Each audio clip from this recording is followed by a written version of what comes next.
We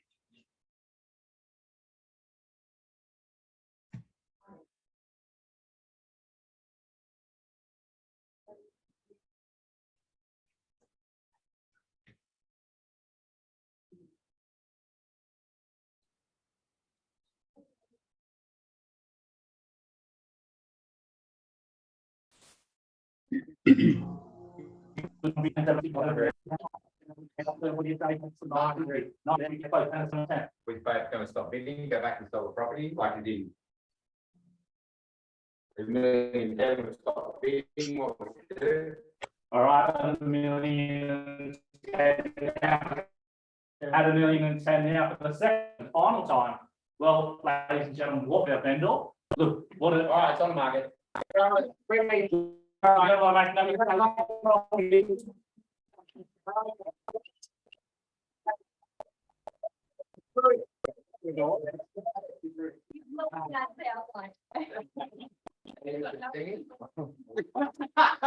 Yeah, Dan Slater's available.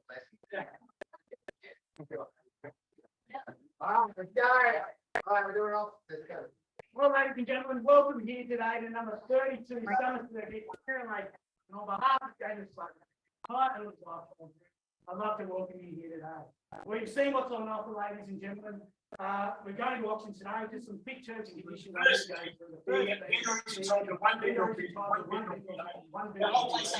place that.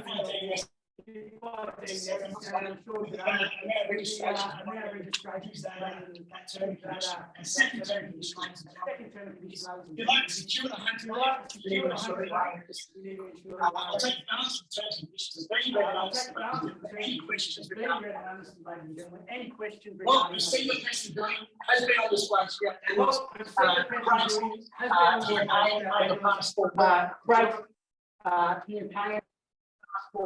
Ladies and gentlemen, the location couldn't get better here. 150 metres down to Lake Cattai Beach and 100 metres the other way. We're at Lake Cattai Medical Centre, 1.1 kilometres into Lake Cattai Shopping Complex.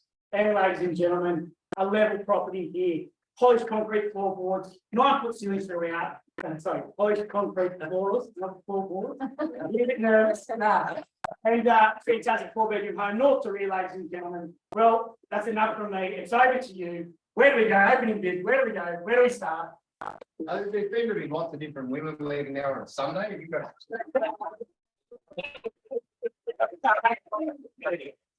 I've got a roommate. It's very successful. And we'll start at 500 now, ladies and gentlemen. Underway. We're going to see 550. We'll go in 50s, ladies and gentlemen. 500 now. It's on the right. 750 now. Very strong bidding. And 810 and 50. 810 now. 810 now. 850 now. We're at 850 now. Can we see 900 here? 900 now. Can we see 950 here, sir? Stay on the right at 950. We're going another 50. We'll take a 25. All out. First call. 975 now. We're at 975 here. Sir on the left. Sir on the right. 975. Can I see $1 million? Can we see $1 million here? 975 on the right. On the left. Sorry. Another 25, sir. All out. I will come back to check before we. Yeah, I know. We'll go first call and second call. 960 now. We're at 960. Can we see? $1,010,000 now. $1,010,000 now. Okay. It's on the market, ladies and gentlemen. We're selling. Can we see? So I'll take a 5 off you, sir. We're at $1,010,000 here. So a fantastic buy. Don't go first call. Third and final call, ladies and gentlemen. Selling, no. Boys have been practicing. They're the hardest options you'll ever do. Yeah, absolutely. It's much easier to actually.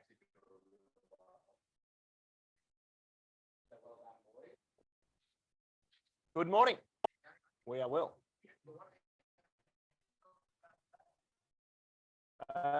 Progressive learning, we're going through the whole year of what we've done. Rob's taken notes and we're going to have a master list for our review and planning for next year.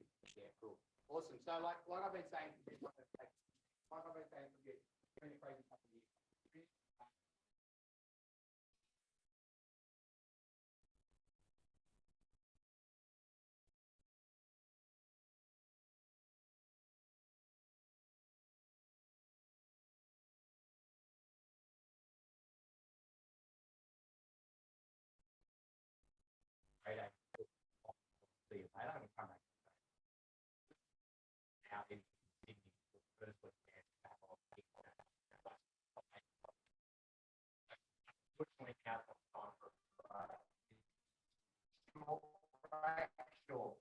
tired, leave it 3 or 4 and have a rest, have a day off, like, and on those recharge.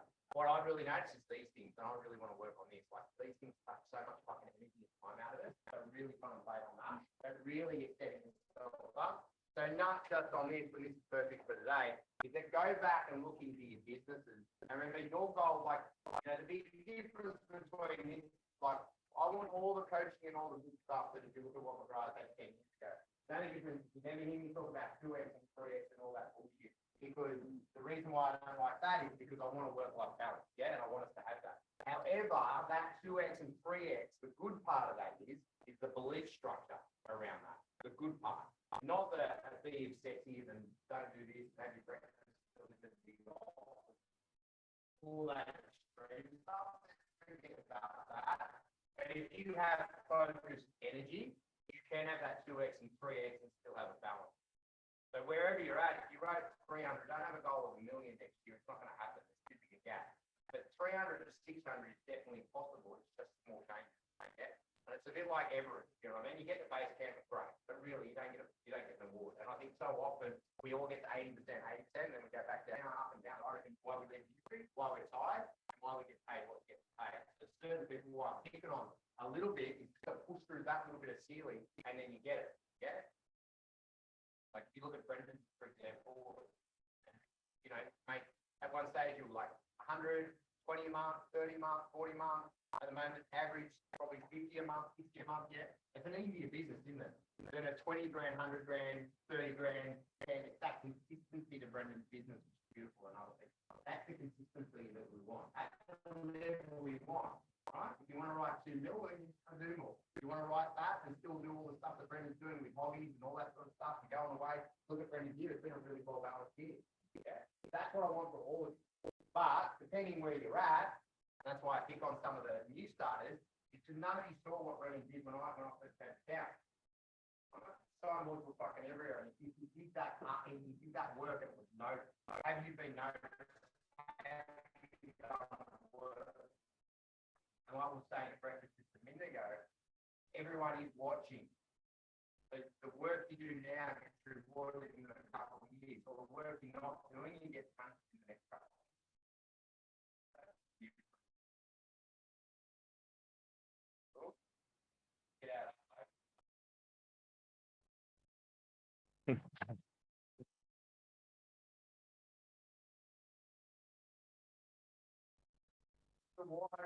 That story from British on the weekend. Went into Paddington, really hard market. Went into Balmain, really hard market. Didn't happen in a year. But now in 6 years, look at their market share. Same for you guys. Like 5 years happens. Like I've been in 6 years. It feels like yesterday. Like 5 years is not long. It's very alive. It happens so freaking quick. Yeah, like often I'm talking to you guys. I think you've been with me. And it's like I've been here 2 years. Makes sense? Cool.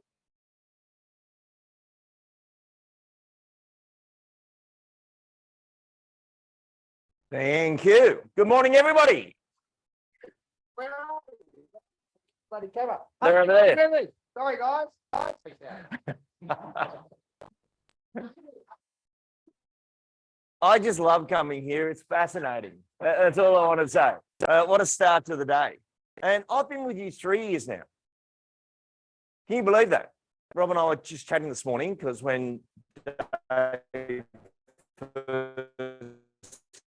came onto the Realtech platform and Pete said, mate, you got a special assignment. I said, where am I going?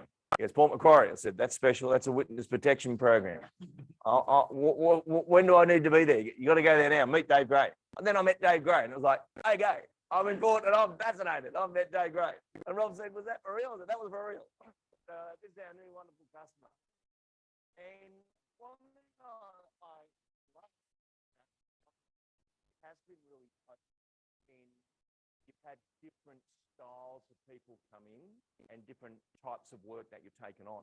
But quite often training's not useful when we went to rah-rah and it's just back to the way we did it versus what behavioural change we had from training. And our industry is full of people with the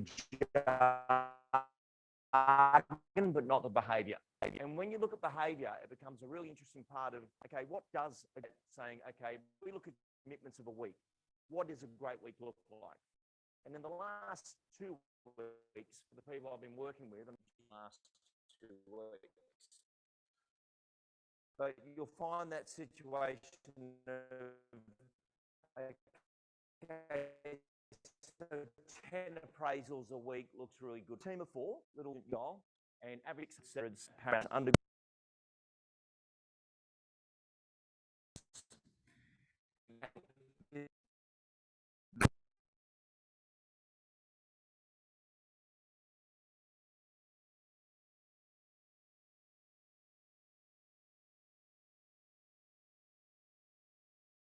Presentations a day. Okay, just break me into that, me or somebody else. So what technique can I bring in to get that across the line? But the behavior is 2 and 2 versus 191 seems ridiculous. But it's 2 and 2.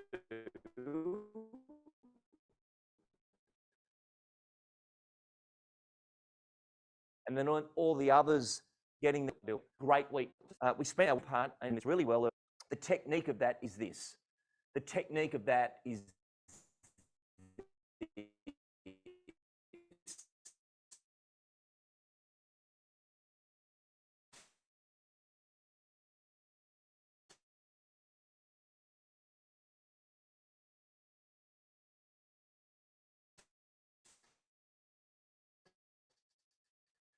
versus I've had 4 coffees, 2 of them are kind of go good today.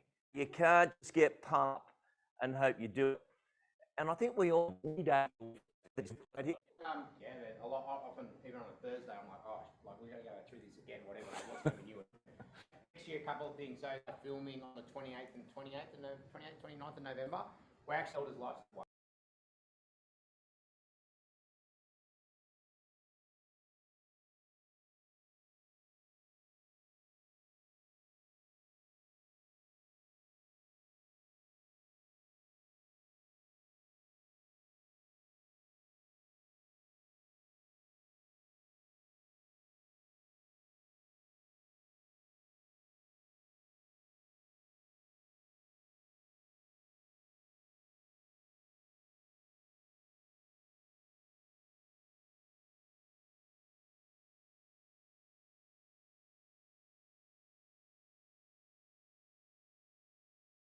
Sales department, it looks like its own little business inside this business, and we're really sharpening our sword. I think the spring campaign was really good.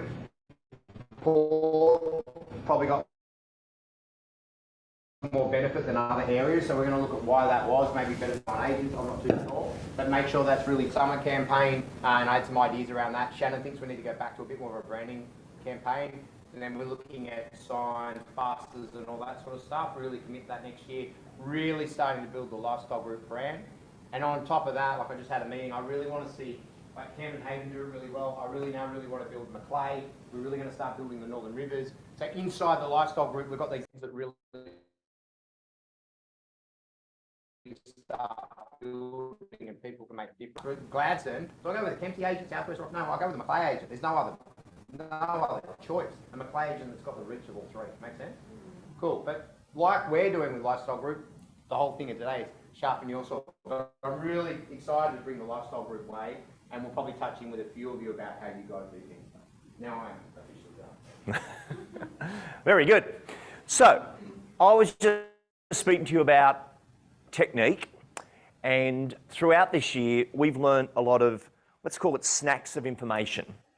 And this is where I think a professional changes over to, okay, I'm out there today, I want to be an absolute professional. There's something else going on. I'm going into a lounge room, I'm going into a negotiation. How do I flip that switch and know how to move into that part of my business? Does that make sense? And I'm not dissimilar to you. I'm probably a little bit more exposed, but every day I speak, you're not allowed a bad day at all. Especially when people are paying $1,000 a seat or $800 a seat, and you're thinking, I feel crap today. Let me just go and speak to the world about how wonderful I feel. I can assure you, you learn to flip the switch, and flipping that switch can bring you out of that thinking, if you're in that thinking. But what's important about it is a professional uses technique to get that consistency. So where Dave quite rightly said there about, you know, the numbers going up and down, that's your emotional feelings going up and down. It's like when you procrastinate. Procrastination is completely connected to anxiety, where I'm overthinking it all the time. And now versus when you're on that roll and you've got that groove, it's just like you just can't do anything wrong. Every presentation you go into, every negotiation you go into, people are like, no, I want to do that. I want to go that way. Or I'm happy to reduce the property to that price range. And you're thinking, why does it go that way sometimes? And then other times I can't get anyone to agree to anything. And if you are running that emotional roller coaster, which most salespeople do, I know in the company, 1 week later, back to zero. Will I ever sell a house again? You know, and even though you've had great numbers, you would go through this total roller coaster of thinking. I remember going to the sales manager once saying, what if I didn't make target? What happens? He goes, oh, there's plenty of jobs out there. And you went, yeah, right. I've got 35 owners. How do I get them moving on? Just sell them. You're like, oh yeah, okay, yeah. This is really good advice coming through. So I want to use today as an opportunity because there is two things going on at the moment. Yes, we're about to build the Elders Lifestyle Way, which is the best of you, if you like, into an index of information that someone joining the company in the future, or you need to go back and revisit the listing conversation, and you're looking for that technique and moment to go, okay, that's right, I used to do that. Why have I stopped doing that? I want to capture those from our learning, and Rob's going to do this master list today that we'll distribute out. And from a master list, you then get to go, okay, this has happened, that's what I would do. Lead generation, what is claiming doors? Does anyone remember that from our work, claiming doors?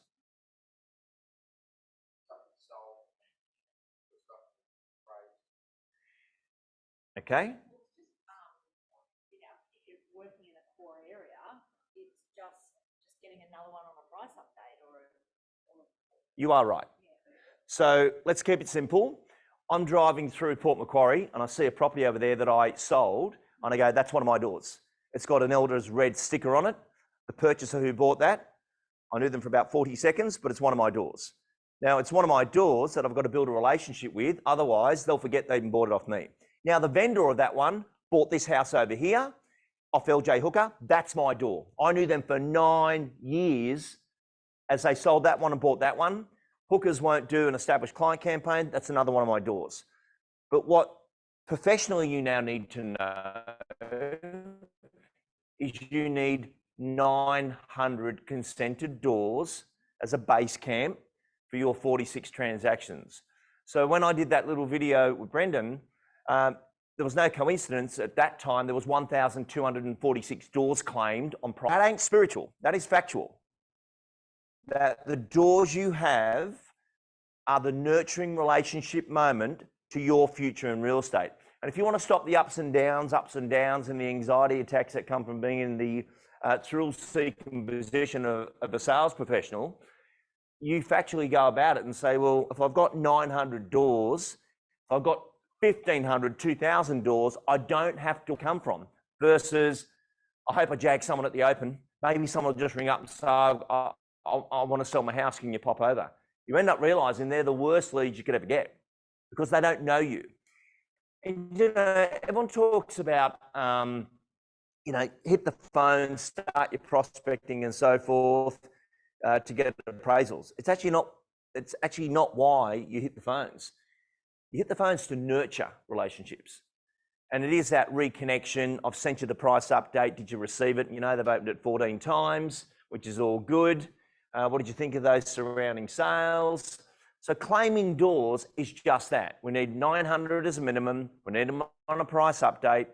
That gives us our rebound back into the notification that we can nurture a relationship and not worry about where business is going to come from. And I tell you, there is an enormous difference in your present. You go in a lounge room, you have very different conversations because you're calmer. And I used to watch that with the other salespeople that I work with. I always worked in a team of 10, 6 would go, 6 would turn up. My boss would hire 3 at a time, knowing 1 would stay. And it was just that cutthroat, tough time of trying to cut through, as any salesperson does. But I'd watch the others panic on fees and marketing, but then you look at their pipeline coming in, there was nothing coming in. Yet when you've got, and I'll give you a technique in a moment that's just come to mind, and then we'll go through our list. But when you've got 35 owners waiting to come on the market, you don't worry about, will I list something again? I actually know who they are. They're all out there. But there was one thing, and I want to share this with you. There was one technique that I used that the other agents didn't, that I believe you could do today in digital that would be a game changer to your who's on hold waiting to come on the market list. I want to share this with you, and I want you to write this down. Because you write it down, it's going to connect with your brain, even on your cheap hotel pad. Actually, this year you should all buy a beautiful journal that you keep your special notes in, and Rob's going to hotel one today, and that will be good. Okay. Claiming door, don't write down that, but claiming doors, I've taught you that, and you've got the text back of claiming doors.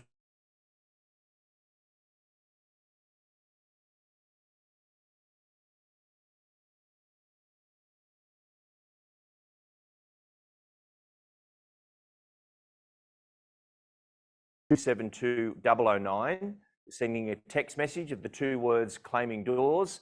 That will shoot you back the 5 phone calls that you need to perform to those 5 tribes. Does anyone remember the 5 tribes? I'll share it with you. So claiming doors. Going down the street, we've seen which doors are ours. They've got an elder sticker on them. All good. The 5 tribes are these. Established clients, there's a phone call to them. Then we've got our buyer sellers, which is the best lead in the database. Our investors. Orphan data, so someone's left the company and they've left 300 settlements behind. There's 300 doors that need claiming. There's a good one. And the last tribe is all your potential sellers or all the appraisals you've conducted, which is out there as unsigned business. Now, I don't know if you know your unsigned business list. Is it at 150? Is it 10? Is it at 300? But that list, like even at a $10,000 fee, 50's 500,000 in fees sitting out there doing nothing. But I love the label to it. Oh, that's an appraisal I did once. No. That's unsigned business. It's sitting out there. It's unsigned. It's going to come on the market at some point in the future. What's the dollar value of that? And how do we bring that in? So claiming doors, that is it. And as you know from the text back, the phone calls are in there as well. And there was one twist to the phone calls. I changed the phone calls this year. And the reason I changed the phone calls was early in the year, I taught you to say, would you be open to receiving a price update on your property? And that worked okay, but nowhere near as good with a buyer-seller, where you say, oh, the property now, you're going to hang on to that one, or, oh, no, we'll need to sell it. Oh, whereabouts are you? Oh, we're down in Daisy Street. Geez, top spot. What number? Daisy Street, number 9. Excellent. Well, at the end of this phone call, I'm going to shoot you a link to a price update, which has got the surrounding sales of all the homes around you, which is mathematical. They're not comparable. It's mathematical, but I'll shoot that out to you every 6 months just to keep you in the loop of what's going on. But you'll be fascinated at what properties are actually selling for right now. Now, fascinated keeps you covered both ways, doesn't it? Yeah. You'll be fascinated what properties are selling for right now, and I'll keep you in the loop. So the twist of the dialogue was, not do you want one? I'm sending you one. You're having fries with that. This is yours. So they don't even get a chance to say, oh, yes or no. No. Well, at the end of this, I'm going to send it to you in my customer experience voice that I'm looking after you, and I'll update it every 6 months. You've just claimed another door. And I want you to think about that as one of those behaviours each week of how many new doors did we claim this week? Because you've got your second cycle, third cycle in the sequence, and we'll go back through that sequence today because it's important. But that sequence that you're following from find it to sign it, which is a really important sequence. Actually, tell me a more important sequence in real estate. There isn't one. From finding it to signing it, those 10 steps I've laid out for you, and step 1 is claiming doors. That's it. That's how that piece of work works. And I have this strange goal in working with teams like you. I'll tell you my strange goal. I hope you become a graduate of the work. And a graduate of the work means, claiming doors, that old chestnut, I know that. Good. I hope you come bored because you know it. I'll give you an example of a graduate. There's a lead backup plan if I ever can't make the complete salesperson course, and it's Phil Harris. Phil Harris has done the complete salesperson course 22 times. And in those mapping processes that you guys all answer yes, no on, you know, do you do this or not? Do you do this or not? He's a 10 out of 10. So a graduate is like, yeah, I know what claiming doors is. I know what the quote pad close is. I know what invisible value is. And some of these things you're like, I know invisible value. Great. You've learned it. Move on from it. But yeah, I've got it, but I never stayed in the lounge room. Well, then it's useless. And this is where, and it's been a big shift for me as well, that, you know, over 30 years of this industry, or 33 years, you teach something. Quite often, a lot of people don't learn because they're overwhelmed. It was just so much to take in that I didn't know what to do with it. I just went back to my desk and cried and thought, you know, maybe I'll make another day tomorrow before someone works out I don't know what I'm doing. I don't know. And my wage has gone in, so I'm happy. But really, you're sitting there a little bit shocked or shell-shocked because what are these steps? And the steps are the behaviours. Okay, so what's the first step? You've got to claim your doors. Oh, but I've been doing that. I'm not going that well. How many doors you got? 150. No one goes well with 150. And this is where people say, I'm thinking about leaving real estate because it's not working out. No, you're at 150. That's all. But you get that up to 300, 400, and Dave said that beautifully this morning about that time frame before you start to see the return on it. But once you've got the momentum on it, okay, totally different now. Because you don't have to compete as much when people know you really, really well. You know, you take a superstar lister, they'll say this to you. Yeah, I don't really go in against many. And people think, how's that possible? Like I'm up against 5 or 6 every time. It's like a shootout in Port Macquarie here. They're going to do an underbelly series just on Port Macquarie. But what happens is you're in the shootouts when you've only just met them. If this is the pond of the open inspection and there's 50 rods in there, everyone's fishing the same pond. If I met you 2 years ago and popped you on a price update because we had a chat, I don't have to compete against that pond. I'm fishing upstream where even the pond says, oh, can we come over and do an assessment on your property? No, I've got an agent. I've been working with them for a while. And that nurturing process, when you superglue yourself to the right properties, I don't want to drop any names, but some of the big agents I'm working with at the moment who are selling these really high-end properties, and you think, that's a big deal. That's a big sale price. Yeah, I've known them 8 years. Like it's not now. 8 years ago, a lady on the waterfront said, oh, look, I'm going to sell it one day, but unless I get this and that, I'm not going to release this one. You wouldn't believe it. This and that's just popped in. Oh, well, quick, get my trading sold and I'll just take that now. That's 8 years of work. Yet in our time, we go, they just sold that for 15 million. And we think, young, you need to do 2 of those a year, wouldn't you? No. It's back the other way where the effort is in supergluing yourself in. Okay, so what I want us to be able to do is hear the trigger or the technique of something like claiming doors and understand the behavior associated. So instead of having you a 50-page booklet, claiming doors means this, and I get it.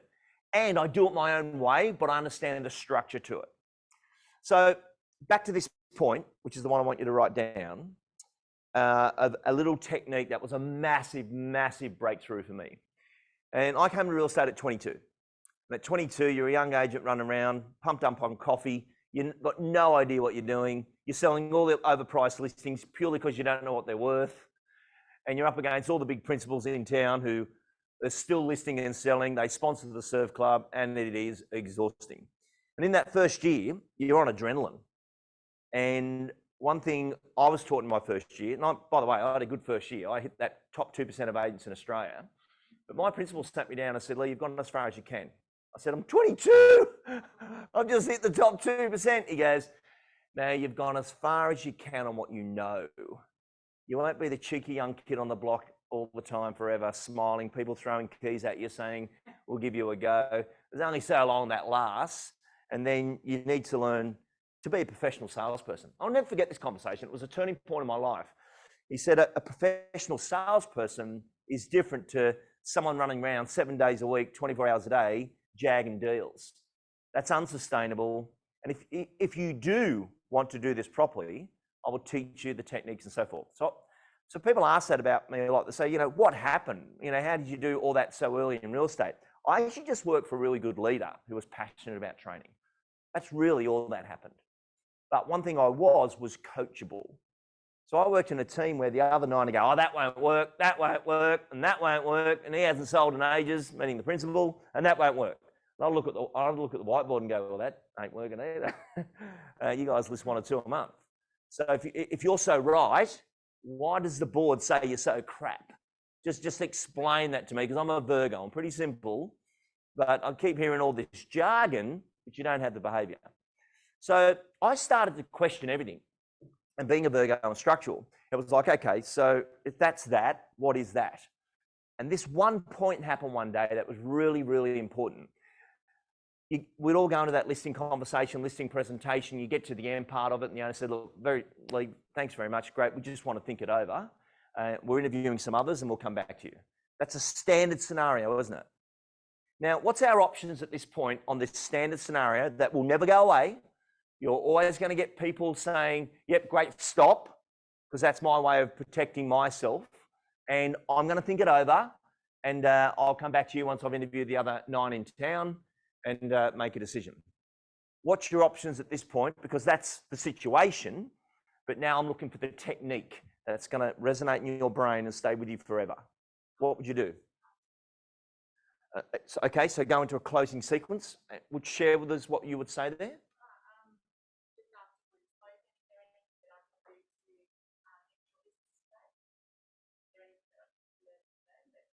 It's a nice offer.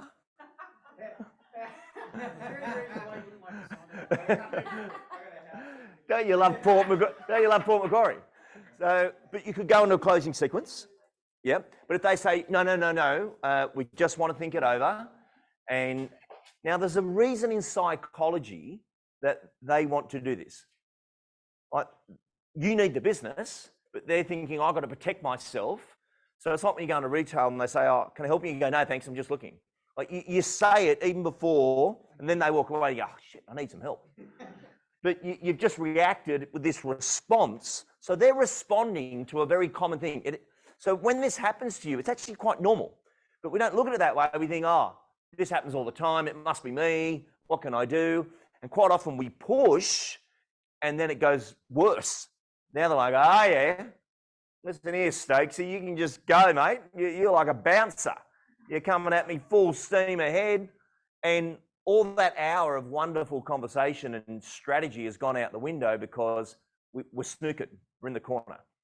Now, I used to love that and think, okay, that keeps happening to me. How do I unravel that? What can I do in technique? Not that I knew it was technique back then. I was just like, I'll do anything. But what can I do to unlock it? So we can go for a closing sequence. And by the way, if you can get to that position of, and the word closing is an American word. And right here in Port Macquarie, if you go to close someone, they'll go back off. We're more laid back than the American style. Would you agree with that? So the word I want you to remember is beginnings. That if they say yes to us today, it's the beginning of our relationship. So Americans closing, hardball selling, hardcore ABC, always be closing. Over here, a lot more laid back audience. And that's why I always get fascinated. I never get frustrated anymore. I get fascinated when the American speakers come and speak at ARIC. And it's not the American speaker's fault, but they don't understand the target audience is so different with our Australian consumer. So what they're teaching in their sequences is just, you get arrested over here. Like, you know, it's not going to be the right way to bring that forward. So from our audience, any other techniques that, and by the way, there's no right or wrong. So could you say one either in a polite way of booking things in, like photos, or you know, let's that day of the week, book photos, that sort of stuff, or I know you said once get an agent actually write that agent data, drop it into their letterbox, make them unique. So they went to go, oh, thank you, opportunity. If there's anything I can help with trades and all that sort of stuff. Yep. We can reach out. So no one else is going to do that. So that way they go, well, shit, he was really onto it. So this is excellent. So there's two techniques we'll discuss now. Technique one is going to be this. To the left here is, okay, I'm just meeting you and I'm discussing why Elders Lifestyle Group is great. The center, this dotted line here, is going to be the agency agreement. And then over here is beyond the sale. Sorry, beyond the agreement. And there is a very powerful technique to not get blocked at signing the agreement, to talk beyond the agreement. So I do it all the time in closing for Realtor. Someone will say, oh, it's between you guys and, I don't know, well, I don't know the name of the competitor. That's how good they are. That's terrible, isn't it? But, sorry, real-time agent. That's what it is, I think. So they'll say it's between you guys and real-time agent. Now, everybody else is like, but we do this, we do that, and this is in comparables. I never do that. And I say, well, just suppose you did go with us. How many people would we be training? Oh, we've got a team of 25. Excellent. And are we training them on tech and technique or just the technology? Because Rob's the ninja at the tech, but I'm more the technique. No, we want to mix it up. Great. And there's not long between now before Christmas. I've only got 3 dates left. Do you want the 12th, the 16th, or the 18th? We're going to take the 18th. Great. It's over, isn't it? By speaking past the agreement, which is photography, would we be okay to get a rental certificate on the property? So a rental certificate is different to a rental appraisal. The rental certificate is going to be used by the bank to say, this rents for this. Whereas if you ever see a salesperson quote a rent, you'll never see a higher rent in your life in the marketplace. What a return. Yeah, incredible. Oh my God, I'm going to buy more off you. Yeah, right. And then the property managers, I'm quitting today, as they said they're going to get $300 over market. But Stacey, that's a really good one to bring up, that I'm not fearing the agreement being signed and that's the end of the line. I'm way beyond that. I'm talking about who the people I'm going to bring through. Look, I've got 2 buyers that are coming up from Sydney. Do you think I can get them through next Wednesday? And all that for that to happen, they have to sign the agreement to do it. So one of the techniques in that scenario is to work beyond the agreement, have conversations beyond the dotted line. That is one thing you can do. The one that was a breakthrough for me happened by sheer accident. And you often wonder that, don't you? People say, how do you get experience? One train wreck after another. Something happens and you think, oh, God. I used to get letters of complaint and read them and go, I was only there last night. Like, oh, it's 3 pages or something. And the letter of complaint was too pushy, to this. And as a young agent, you're reading that and you're thinking, all right, I've got to change my style because this is not going well. But a lot of people won't even close. So there's a lot of lovely agents who don't get appointed. And there's a dark topic. I'll come back to that in a moment. Anyway, my sales manager, lovely guy, said, Lee, when you're out there presenting and if you do get to the agreement stage, never leave anything behind. And I'll never forget this day. I thought, why? Oh, you know, they'll know our fees, our marketing, they'll show the other agents. But all the other agents know that anyway. They're mum's mystery shoppers all the time. But never leave anything behind. So I then thought, what if you did? At 22, you're a thrill seeker, aren't you? I thought, well, what if you did? So I actually created the leave behind. And I got to tell you, it was the biggest breakthrough ever. So I'd present and they'd say, Lee, thanks very much, but we want to think it over. We've got other agents coming in. You'd say, yeah, no troubles at all. Well, I want to leave you to make that decision. But what I'll do now is put my whole quote in writing so you know exactly what it is that I'm committing to, what our fees would be, what marketing we're going to be using. And John Helen, a lot of agents say things, yet they don't deliver. If I commit mine to writing, you know exactly what it is that I'm offering. And then that way you can review this after I've gone. If you've got any questions, you can tell me at which point it is and I can answer that for you. And they go, no, we're happy for you to give us a quote. Quote is Latin for agency agreement. Everyone's got that? So I would fill out the agreement. Remember, this is back in paper land before digital. Digital's even better. Oh my goodness. So I'd fill out the agreement. And then I'd say, great. So my quote's all done. Let me just explain it all to you. So just in plain English, so you know exactly how it works. So this is our company. This is yourselves as the owners. This is our performance fee. This is the marketing that I'm recommending. And then by signing the bottom there, that little part, that would activate my services and I'd be your agent. They go, okay. And I'd just be silent. Let silence do the heavy lifting. And some people go, stuff it. And they'd sign. Or if they said, oh, we want to think it over, I'd say, look, you guys talk. I just want to walk back through the property and take some notes about PowerPoints and stuff. And I'll leave you guys to talk. And I'd walk around because I don't talk much anyway. And by the time I get around the house, they come back and go, because he's still here. Go in. But the walk around was amazing. So sometimes, I'll leave you guys to talk. I'm going to go for a walk. And the walk around could be enough time. But if it's not, they'd say, no, Lee, thanks for filling all this in. But thanks for filling this in, but we do want to think it over. Well, let me leave that with you, being told. Never leave anything. What if I did? Left it. And when you're presenting 10, 15 times a week, there's a lot of these floating around out there, right? And then I didn't think anything of it. It was about a week later. I've come into reception and Jolene goes, Lee, some lady dropped this in for you. And I went, oh, what'd she say? She said, oh, you needed it back. And I was like, oh, okay. And there was this beautifully signed agreement, all ready to go, exclusion. And I thought, there's one. Then someone posted one. Oh, there's another one. And I'm thinking, I've killed it. All that happened was this. They've said no to 5 agents. And they go, what are you going to do? I don't know. This one's filled out, isn't it? Thought he'd be taller. But, he's all right, isn't he?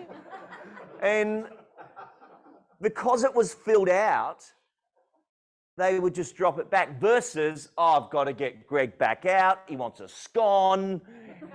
But then we're going to have, we're going to, a scotch. It's late at night. He's telling me everything going on. So suddenly they're like, do we want another meeting or do we want to get on with it?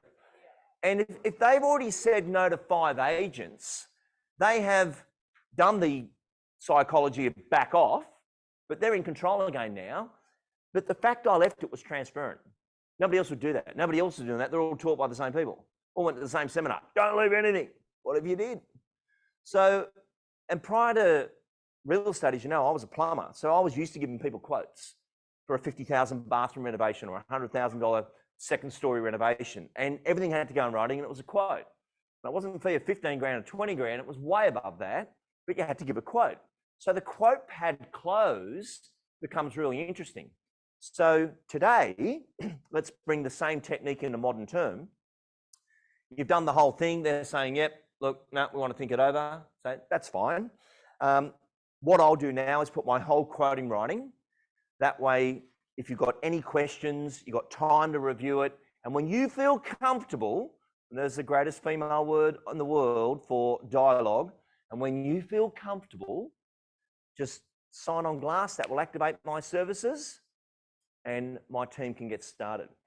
So you could actually do your digital agreements now as I'm sending it out so you can review it. But the question will be this.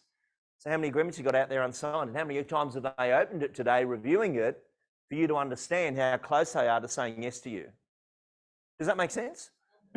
Whereas right now, I would imagine, like the rest of the nation, we're waiting for a, yes, I've decided to go with you. Okay, now I'm going to shoot you the agreement. I'm asking you to go over here beyond the sale and say, there's the agreement, which is my proposal. It's my full quote in writing. Everything I said I was going to do. You've got control by signing the bottom. That will activate my services and our team can get started. And by the way, we've got a lot of work to do before the first set of eyeballs can see your property. And a lot of people make that mistake. They think by signing the agreement, we're on the market. No, we've got about 85 tasks before the first person sees it. And I want to schedule that work with our team so that we do the very best job we can. So the sooner you sign it, the better we can start our project management of getting the property ready for sale. But I'll send it to you today. So suddenly, you've sent the agreement through. and it's in their inbox. Because it's legal and digital, they don't just delete it like a brochure or a normal email. It keeps sitting there. And then the next day they go, oh, there's that agreement again. And there's that agreement again. The other agents are ringing, hi, I've made a decision yet? Hi, I'm touching base. Base been touched, made an agreement yet? And they're like, no, stuff, I'm just going to go with this one. But you've closed or compressed the gap on how that works.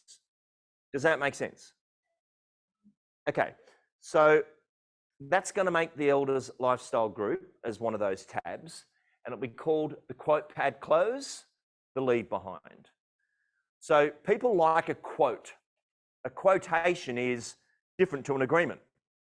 But the only legal thing we have in our industry, so your beautiful pitch proposal, which is fantastic, that's stunning, that shares the story, but the agreement is the only real structural proposal you have. It's got fees, it's got marketing, it's got timeframes, it's got all the legislation parts that we need, but by using that as your quotation, because what's a quotation? A quotation is the proposed work. When they sign it, it's the agreement to the work. But just using that terminology, they won't feel you've sent the agreement that needs to go out first. Thoughts, questions, learning on this?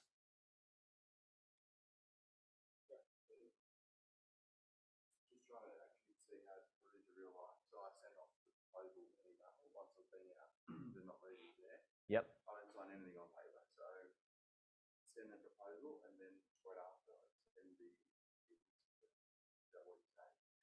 Or would you combine the two? I'd use it as two movements. So I've sent the proposal out and they're like, this is what our meeting was about. Everything's there, all good. If they're responding back saying accept and so forth, you're on normal sequence. It's when it's now a week and a half, 2 weeks, and you're looking for a reason to follow up. Hi, John and Helen, just following through. Is there any questions from the formal proposal that we gave you? No, it's all good. Well, what I'm going to do now is put my whole quote in writing, meaning the actual terms of what I would do for you. That way you can review that. If you've got any questions, you can ring me up and say, Ollie, clause 9 says this, that you would be our exclusive agent, and any questions you've got there I can answer. But I'll pop that in writing for you as well, just so you can review that. And then by signing the bottom of that, that would activate my services and we can get started. So you're edging again. And there's one other, this is a really interesting point. Couple of things going on with pitch out there, which is interesting at the moment. Some people are doing the digital introduction. Well, I'll go from the beginning of the sequence. You've got your price update, nurturing process, second price update, all good. Sending links out for properties, and we'll look at that in a moment. And then we're going in to do the appraisal. So we're sending our pitch. And that pitch is either a digital introduction or people are sending the actual proposal without the fees and the marketing rollout plan. What are we doing? Are we doing like a pre-listing kit style link first or the proposal? Perfect. So,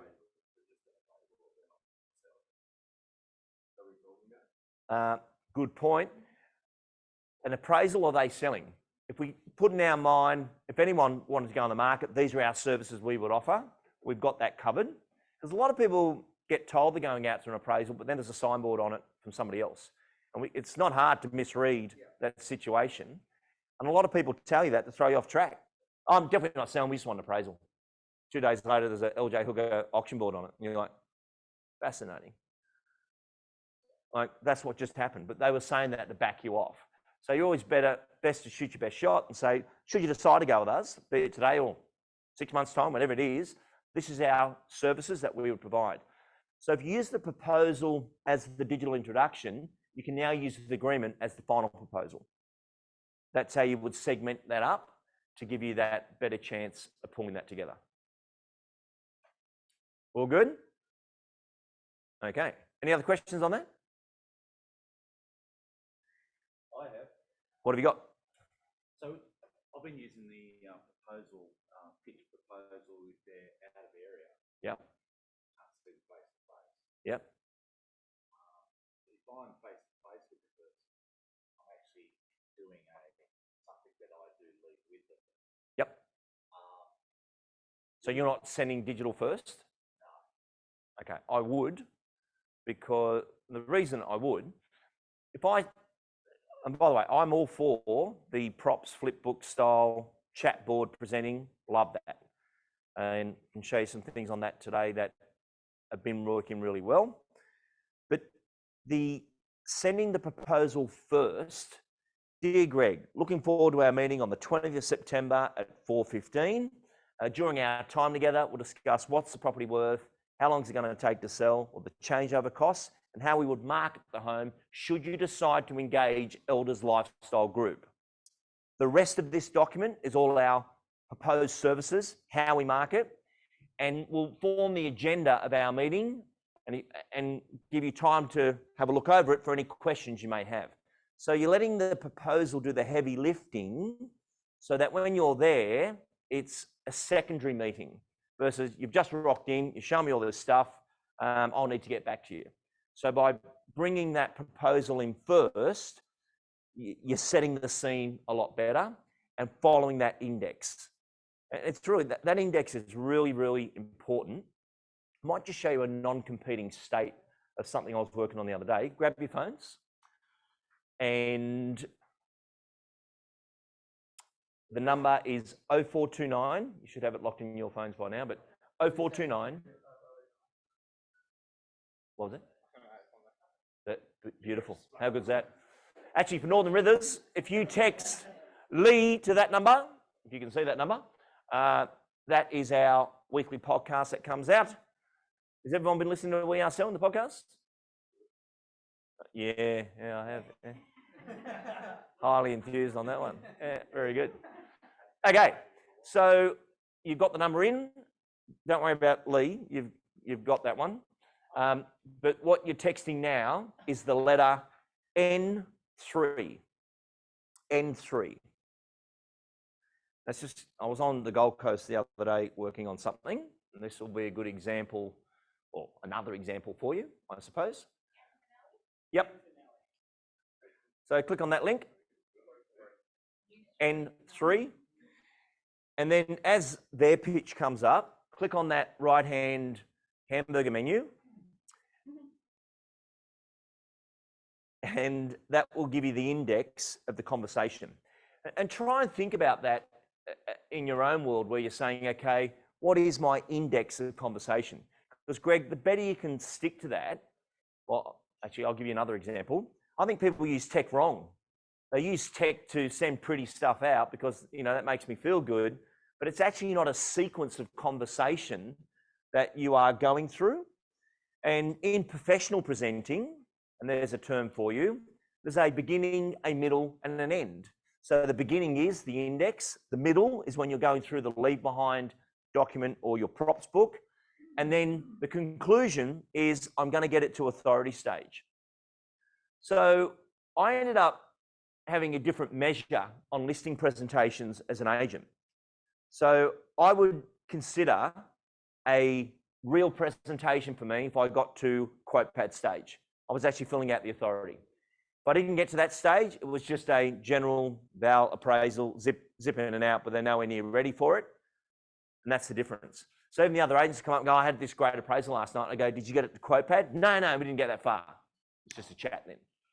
Because to get it to terms and conditions is a very advanced conversation, isn't it? That's on your one as well, I believe, Rob. Rob will check that for you. Accept sends you, if you don't have that button, you need it. You click accept, it sends you a message from the owner saying, we've accepted your proposal.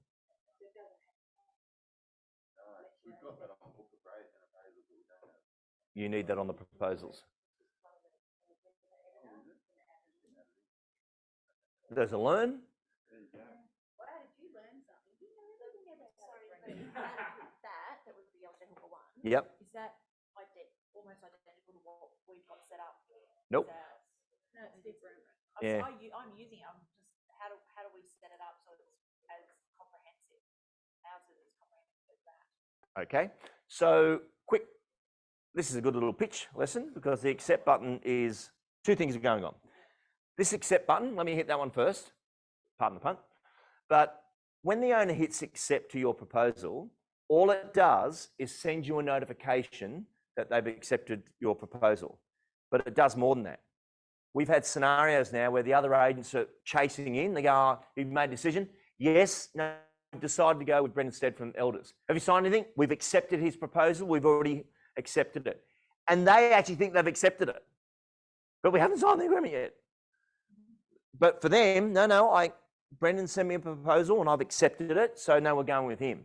It keeps them off long enough to get through, create the agreement. So having that button on there is really, really important.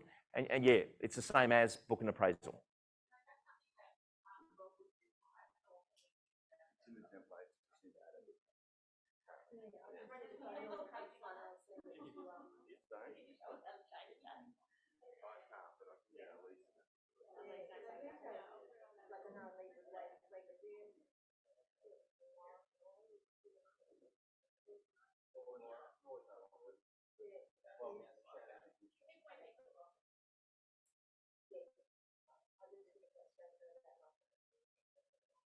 Cool. So no one's using the accept button on their proposal. There's a big learn today, isn't it? For all of us. Because that's, yeah, a psychology thing of them going, and you imagine you get a busy professional, and they're like, yep, this is good, accept. But then what it does is take them off the market when the other agents ring through. That's why, because a lot of people said, oh, shouldn't that be the agreement? It's just a simple button that says accept. I'm glad I showed you that. Now for your question. So pitch is just a multimedia presentation tool. It actually can be configured any way we wish. Now, there's a lot of effort gone into your one to get that configuration, but even look at that. It was probably 2 years ago that was configured in its final stage, but it doesn't have the accept button, so that would be the progression on it. But in that text editor, you can actually maneuver that to be whatever you wish. And in the back end, there's an eye, and you can switch things on and off. So let's say I wanted some text on timed auctions, but the client I'm speaking to today is definitely not going to be a timed auction, switch it off. So have it in, have it off, have it in, have it off. So I know when we did Owen's Casserly in South Australia, it was the biggest Big Mac menu I've ever seen, but they switched most of them off, if that makes sense. But if they've had a conversation with someone about timed auctions, switch it on, switch it off. And it beautifully just drops it in or out without duplicating and changing that all the time. So that is a good way you can do it. But it's good for you to see a non-competing one there of, I reckon they put 6 months into that, into, well, the pitch doesn't take 10 minutes to build, but what should make the conversation becomes really, really important. Yeah? Okay. Good learning.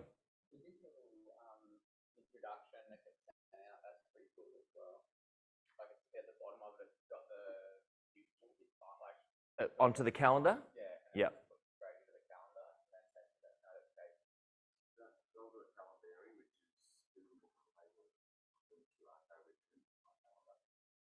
Yep, or you can have the button that goes straight to your calendar.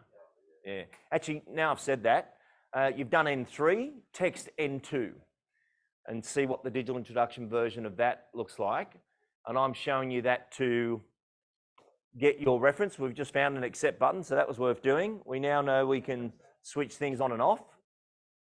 And tell me what anything you see in N2, which is a price update.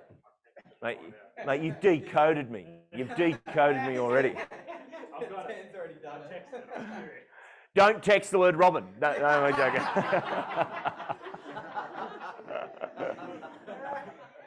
Wow.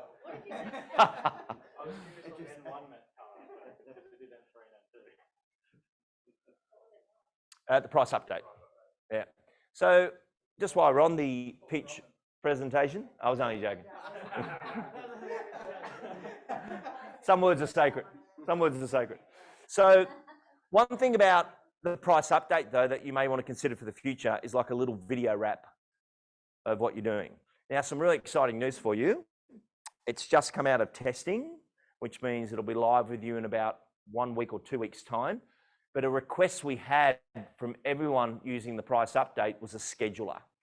So now, if you've got me on a 6-month schedule, it will auto build the new price update with the last finds that you had, which means you're just committing that, yes, that one can go. But it's saying you did a search on that parameter.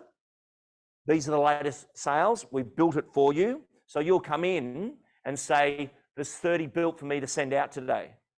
Send. So you're still consenting, but it will auto build your second cycle, third cycle, fourth cycle. So you'll come in and go, oh, what am I going to do today? Oh, wow, there's 40 price updates got to go out today for today's date. They're already pre-built. Good. Might change that one, delete that one, and off it goes. Edit, yeah. So let's say it's done the same parameter search, but it's brought up some random sale that was a development site, but it was a shack, and you're like, boom, no way. Yeah, true. But it's just going to save us a lot of time in that coming out. It's pretty good.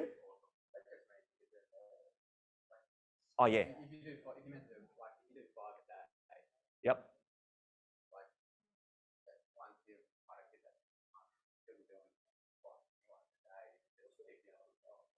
That's it. That's it. Something else I was thinking of for Yep. is when you're going into your pictures, price updates or anything that to find a property sometimes or the last week, what you did last week, so you can call back through type of a thing. You can't sort them. That was one thing I thought would be good. So like date order, so last new to old, old to new type of a thing. Yep. Because No, that's on the cards as well. okay. Great feedback. Yeah. So last week, last month, Or even just filtering. old A to B type of thing, like when you online shopping. Yep. Most people are. Yeah, but we were doing it differently last year. We're putting it in our calendars for a reminder. Now we're just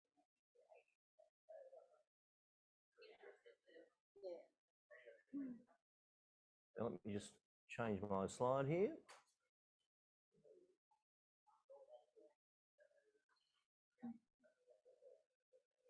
Okay, now that we've said that, let's just, Rob is going to take some notes. And hello, everyone. This is your audience participation moment where we work out your brilliance of what you've learned in our progressive learning. And what's progressive learning? Something I say, you go, I actually know what that is, and this is what I'm doing with it, or it's part of my game. Rob's going to take the keynotes. So we're going to, as you know, in our training cycle, we have find, list, communicate, and sell. So last time I spoke to you, we did work on vendor management, which is all good, and we talked about communicate. If we were talking about lists today, which we will, I'll focus on find and list because they're the most important ones. And then this is going to also make the Elders Lifestyle Group information for you to review and for someone to be onboarded to the company. But if I go straight to list today and the owners have said they want to think it over, what is our technique that we could engage? The leave behind, quote, pad, close. Exactly it. So that happens, this is the behaviour. And then 4 days later, they're like, stuff it, I've signed it. And you're like, I could have waited for a yes and they could have gone with somebody else. I used technique and it went through straight away. If I'm walking around the owner's home in list mode and the owners are chatting with me and I'm thinking, okay, I want to get some vendor involvement and ask them a question because questions get answered, statements get judged. The technique I need to engage now is vendor involvement. What would be the question I'd ask? How's that question delivered? Do things like, what is it in the house what's your favourite part of the house? Is there anything that I can't see, like solar, underground heating, things that I can note? Spot on. Isn't that mentioned last time? Where do they spend 80% of their time? That's the 80% area. So we've got invisible value, 80% area. But the question that you would ask is this. So John and Helen, just suppose you've engaged elders to sell the property. I love that line, by the way, where you're putting thoughts in their brain. Just suppose you're having engaged elders to sell the property. We've got you a great result. You've moved on to your next property. What will you miss most about this home when you're gone? and they tell you it's this, this, this, and that, and you say, well, they're the top key selling propositions of the home that we need to communicate through to our purchasing community. Don't use the word buyers. It's our purchasing community. But what we miss most about the home, and they give you 3 or 4 answers, you then walk out and they go, I really like Elders, they were more into our house. That is a completely manipulated technique. I'm sorry to use that word, but we actually ask that question for them to feel that way. What will you miss most about the home? But it also does resonate in a very important part where they do know the best parts of the home that we don't. We are looking on the surface. We've been there 5 minutes. No one knows the home as good as them. And all that work was in your original digital introduction when you got, going back a while now, but you guys were texting TDI, and that gave you the Valerie Timms one, which has been a really famous index for delivery. A lot of people are following that index now. If you don't have that one, you can text that back as well. Okay, so that's what I'm looking for. The snacks and content information question. I always ask what's the best time of the day. Yep. That your property is shown the best light. So not so much light, but you know, what's the best time of the day that a photographer will come along? Love it. And just so you know, in technique, when you guys are asking these questions, yes, it's vendor involvement, but the type of question is what you call a discovery question. And a discovery question becomes really, really important that the consumer likes that you wanted to know that. You know, you took that extra time to find that out. Now, write this one down. And for those of you that do rural, don't do this, but those of you in normal houses, do this. But if you're on the bigger ones, don't do this. It might take you a while. Now, the technique is the dollar shot. So just write down the dollar shot. And when you're at someone's home, normal home, and they're chatting with you, and you might be on the back deck or something like that, you say, Rosie, just excuse me for a second. And you walk down to the back boundary of the house, and you look back at the house for no reason at all, and you think you've got to get bread and milk on the way home. And then you walk back into the property. And then in a little while later, like a minute or two later, say, have you interviewed any other agents? Yes, we've had 4 in. Now, when they say they've had 4 agents in, what do we say straight away? Is there any reason you haven't appointed them? Oh no, we really want to see you guys. We see your signboards everywhere. Thank you for giving us the opportunity. Did anybody else walk to your back boundary? No, just you actually. I thought it was a bit strange. Yeah, well, when I got back to your back boundary and looked back at the home that way, that was the dollar shot for me. It really looks different from back there, but they've missed your best photo. What else have they missed? So the dollar shot, that old chestnut. But if you're doing the farms, don't walk the boundary, whatever you do, all right? Use that on a girl one. What's that? Use that on a girl one. Moving on, we are recording, moving on. Right, your closability must be amazing. Lead conversion. But does that make sense? The dollar shot. Walk into the boundary, nobody else does that. And does anyone remember tourable moments? The technique of tourable moments. It's like bingo in here. I've got that one. Okay. Really important one for you. When we traditionally present, we do a quick tour of the house. Might throw in a little invisible value in the 80% area, but then suddenly we're trying to get back to where we sit and we're going to go eyeball to eyeball for half an hour. And it's like, off we run. We're now in presentation mode. I'm going to ask you not to do that now and use the technique of tourable moments, because that face-to-face moment can be quite intense. Tourable moments is this. So, Rosie, I'll get you to show me around, and if I can, I'm going to get you to play real estate agent. Women love this. And sell the house to me. No one knows it as good as you, but point out the best features. Oh, I've always wanted to be in real estate. I love houses. Yeah, great. Wonderful. I'd fluff the cushions. Yeah, all good. So anyway, they're showing us around, which is all good. And then I go, over there is invisible value. Over there is live mode, sell mode. So we're walking around and I get to over here and I'm going to do 3-4 minutes of content here, 4 or 5 minutes of content over there, dollar shot over there, and then lid mode, sell mode in the corner. That's like 18 minutes of content. So when I sit down, I can do a rollout plan only, which will go for 6-7 minutes because I've delivered the content on the way. So I get over here and I say, Rosie, let's discuss marketing. And with a property of this level, we're going to run 4 campaigns, and that's what we call staged marketing. Campaign 1 will be our VIP preview. So as you can imagine, of a team of our size, we've got a lot of people registered, both local, national, international, that are waiting for an alert from us that a property of this value in this suburb with this description has come available. So we're going to communicate with them first. That's our window of opportunity call. And what we do there is ring those people and say, look, we do have another one. It has not been on the portals. There is a window of opportunity I can get you through this before the open market. Would you be able to travel to Port Macquarie on Wednesday afternoon and I'll arrange access to the property. And prior to that, I'll send you the digital inspection. Now, that to me is the best phone call I can make on your home versus sort of on the internet. What will they take for it? We get more money for homes when it isn't advertised than when it is. When it's advertised, people say, nobody else has bought it. How much are you going to drop? When it hasn't been advertised, people see it as special. And it's my job to protect the asset and make sure people see this as special. So that's going to be campaign 1. Campaign 2 is going to be social.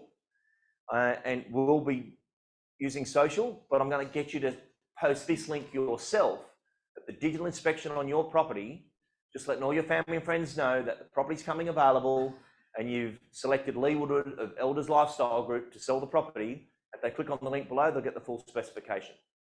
Campaign 3, Rosie, is going to be portal. And I'm making that campaign 3 because the price has to be right for portal. Every home on portal right now that's unsold pretty much went to the market at the wrong price, and that adjustment causes concern. We'll be adjusting either up or down before portal. And then campaign 4 is where we go direct to all the surrounding residents we have that we've already appraised before that we think they may know someone or want to upgrade to a home like this. But I do want to run 4 campaigns, and that's our stage marketing. But show me through here. So you can see I'm actually delivering content and then moving on to the next point. And the technique is called tourable moments. What would be the benefit of tourable moments? Now that's going to embed in your brain no different than claiming doors. We've already had that conversation with them and got through most of the content so that when we sit down, you can actually start talking about it. I agree. So we can get straight to business. And there's a powerful closing technique in the word brevity, to be brief. You will lose more business when you speak longest and overwhelm them. Thank you. I'm not saying you're late, but but most people won't make a decision if they feel overwhelmed. And when you give 400 reasons why you should listen to them, they're like, I got to go to the bar. Like, that is just full on. Versus, show me around, a couple of key points. I may chuck into there, you know, John and Helen, real estate's pretty simple. It's about attract, engage, commit. This is how I'm going to attract them. This is how we get them to commit. And I'm going to get one of them to engage to pay a price that is beyond you would pay yourself, and you'd release the asset onto somebody else. But that's my job. I get people to say yes. But I can't get started unless you say yes to me this evening. Are you ready to get started? You can make it that fast where people go, that was simple. But the technique there is clarity. I'm bringing clarity into a conversation by what I don't say. But still back on this tourable moments point, the claiming doors, tourable moments, leave behind, these triggers are how I want you to remember the stuff. On tourable moments, there's actually a benefit that as we're walking around, there is no eye contact. And I can look up in the air and say, did you guys do the roof renovation, or was it like this when you got here? No, we did it. So you went full height. You didn't do the lean-to. No, we paid the extra and had the roof raised so it was the same roof line all the way through. But you know, most people just do a lean-to. Yeah. So when it comes to fees in 10 minutes time, I say, you know, you make all this effort, now you're going to put a lean-to agent on it. You know, there's no shortcuts to a great price. You've done the roof line well, why wouldn't you market it well? Why don't you give yourself every chance of a great result here? Why would you hold back on that? And they're saying you stand ground now that you're fighting for it. I want this job, but I don't want to do it with a lean-to roof on it. I want to get the right result. I want to take it through the right process. That's why the fee structure is different. I'm not taking a shortcut. I'd rather not represent you and do that. There's so many companies on the market right now where I'll sit at the top of them, it's in live mode, not sell mode. But I know I'm going to do live mode and sell mode over there. Then we've got that. But if you can start to do the owner's feeling that when you do sit down, this came up in an audio the other day. Very, very impressive agent used the words. He said, Lee, I don't present anything till we've got a connection. Just think about that for 1 moment. A lot of agents come in and start spruiking how great they are and we're number one in the area. And there's more number ones in this area than there is agents.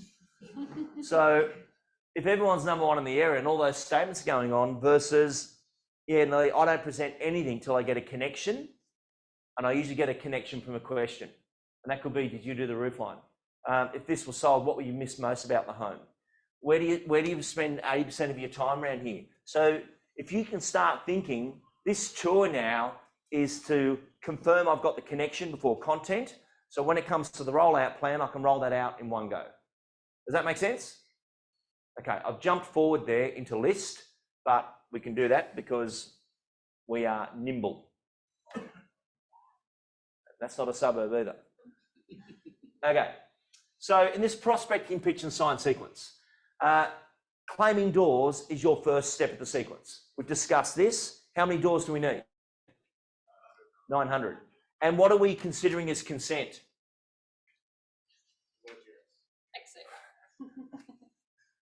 That they're going to receive a price update from us is the consent.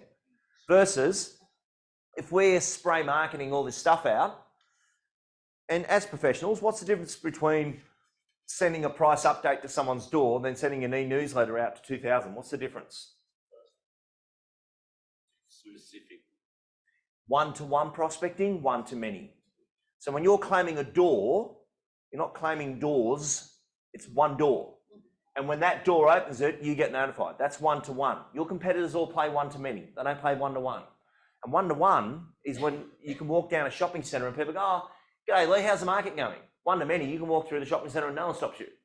Because no one knows who you are, you're invisible. All you do is spray stuff out, but they don't know who you are.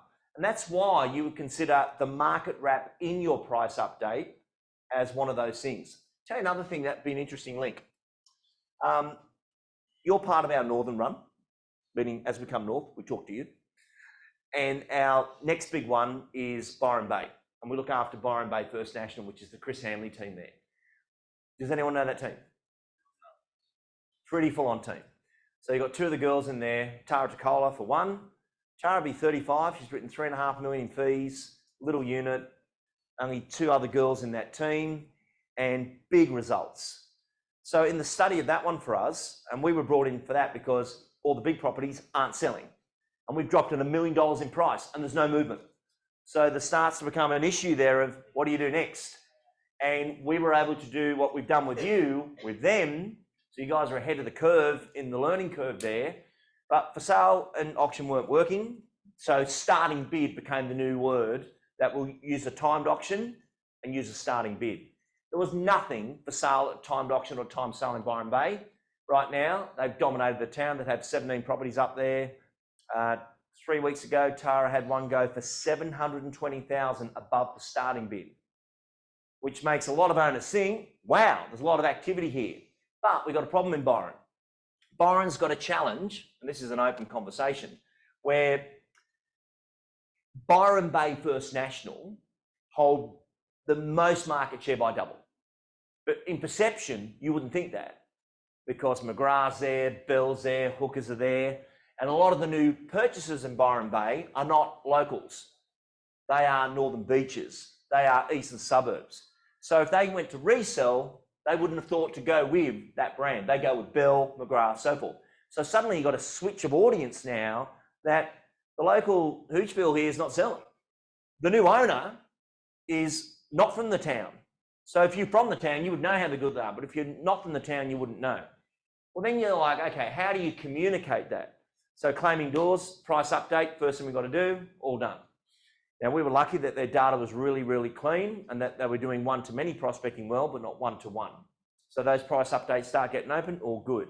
But we're going to put a link in their price update now that says, click here for our last 100 sales. And you guys could do this. There's your last 100 sales. Doesn't matter about time. But when people say my last 100 sales, they think you've sold 100 houses. I thought nothing was selling. And in the market reports, hi, John and Helen, this is the report this week for your property. Also, we sold 9 properties last week. I thought nothing was selling. No, 9 sold. How come they sold? We adjusted price and they got to move on with their plans. But when you look at how many houses are selling a week, we don't communicate that. And when an owner is on the market, they're only looking at their own home. They don't really check out the market. But if I'm on the market right now and I just heard 9 other houses sold last week in my area and mine didn't, from the agent I'm using, that's pretty impressive. Now, I don't know how many houses we sell a month. How many did we sell a month as a group? We've done 500 Okay. 492. round up, 496. 496. Just round up to round. I thought it was 496. So we sell a house every day. We sell more than a house every day.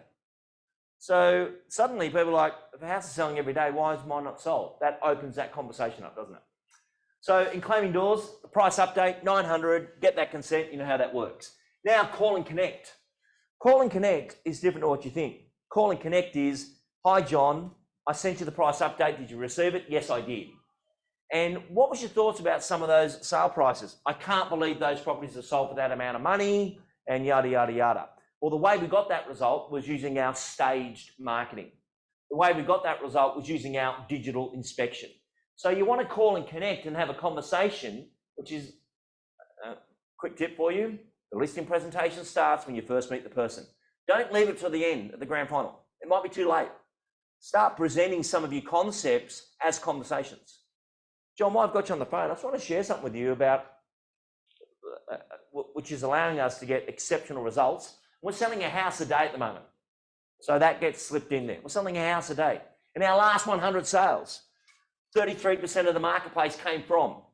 So our ideal candidate buyer is not local, or it is, whichever you would know, but we're seeing this very different person now come to Port Macquarie. And if a house has got a granny flat, it's not going to be used as a granny flat. It's going to be their full workspace as everyone's working in a digital space and the office is worth more than the normal rent. But we're seeing a lot of executives look at homes that they can divide into a corporate pad and their home. Your home's perfect for it. That downstairs area where Nan is could be a fully fitted out Zoom studio. You're going to see a lot of homes come up in the future with Zoom rooms, I can assure you, especially for executive work and boardroom meeting and presenting meetings. It is phenomenal. 3x3, fully cameraed out, broadcasting, that'll have more value than a bedroom. That's got a Zoom room. I've just put a Zoom room in, so I'm pushing that factor. And I was like, this thing's on steroids. People walk in and go, this is a nightclub? No. That's a separate room. Okay, so call and connect is about, and send something. And send something is what? Send them the link to the property that was on the market for 12 months, went to auction, went for sale, didn't sell, we did a timed auction and it sold. Like that case study, that sold story is send something. The other send something that's so important is, hi Helen, we've just listed a property that I believe the buyer who buys that would put an offer on your own. Really recommend you follow this one and I'll send you the text when it's been sold. And they're now going, okay, I'm going to follow this one. Or they said I should check this one out. But that's that send something, and that should be a link back to something on your own site so that they are back on there. You know, your site is your home turf. Remember that, right? I don't know if you've done this on your site, but definitely a recommendation to marketing is our top 100 sales as a running link is amazing. So 10 sell, 10 out, 10 in. 10 sell, 10 out, 10 in. But running that as because all your stuff's already on your site anyway, having a layout called our last 100 sales is just a power, or it's what you call a proof point. proof that we're getting the results we are versus everybody else is saying, oh, you know, the market's changed, it's stabilised. Yeah, well, that's our last 100 sales. How come you guys got them sold? We have a method of selling real estate which is different to the others. We take an international approach, not just a local approach. And that conversation starts in even further. Okay, price update number 2. I don't know if you're on your second or third, fourth generation, but obviously the new scheduler is going to make a huge difference in each. Imagine starting your day with 30 price updates going out and you haven't spoken to anyone yet. What's that technique called? When we've got 30 going out, we haven't spoken to anyone yet. Hey, Rob, I take it all back on Rosie. That's amazing. So, warming up the data.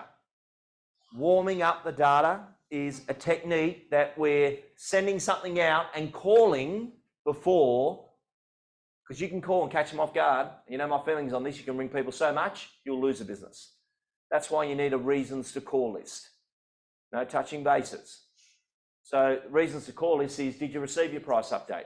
We've just listed a property 2 streets from you that is off portal. Suggest you follow this one or come through the inspection that's open next Saturday between, or I can send you the digital link to it now. But informing the marketplace instead of chasing the marketplace saying, have you made a decision yet, is a whole different technique. You just listed links, we've discussed that, and then book an appraisal. Okay, ninjas, what's the other word for appraisal? Assessment. Would you be open to receiving an assessment on the property where we do a rental certificate, a proposed sale price that could be achieved in the current marketplace, and what modifications could be made to the home that would give significant profit in the property? But not all renovations are worthwhile. Oh, what do you mean by that? Well, we had a lady a couple of weeks ago said she's going to put a pergola in, and we said, don't do that. You'll be passing on that value to somebody else. We won't get that money back. You know, if a pergola is going to be 30K, we could style the courtyard for $1,500 and get the same result. Don't give that money away. Now, if you're going to stay, put a pergola in. If you're not going to stay, you've passed on the value to somebody else. And we know how to make those decisions on a sales return basis versus it feels good. A lot of people buy a rental and they always buy the wrong rental. They buy something they could live in. And it's a beautiful house in a cul-de-sac, near no bus, transport or anything. Like, that's not the best rental. Versus what does the renter want is a different question to what you would stay in. Okay, send your pitch. What's our options here now from our discussion today?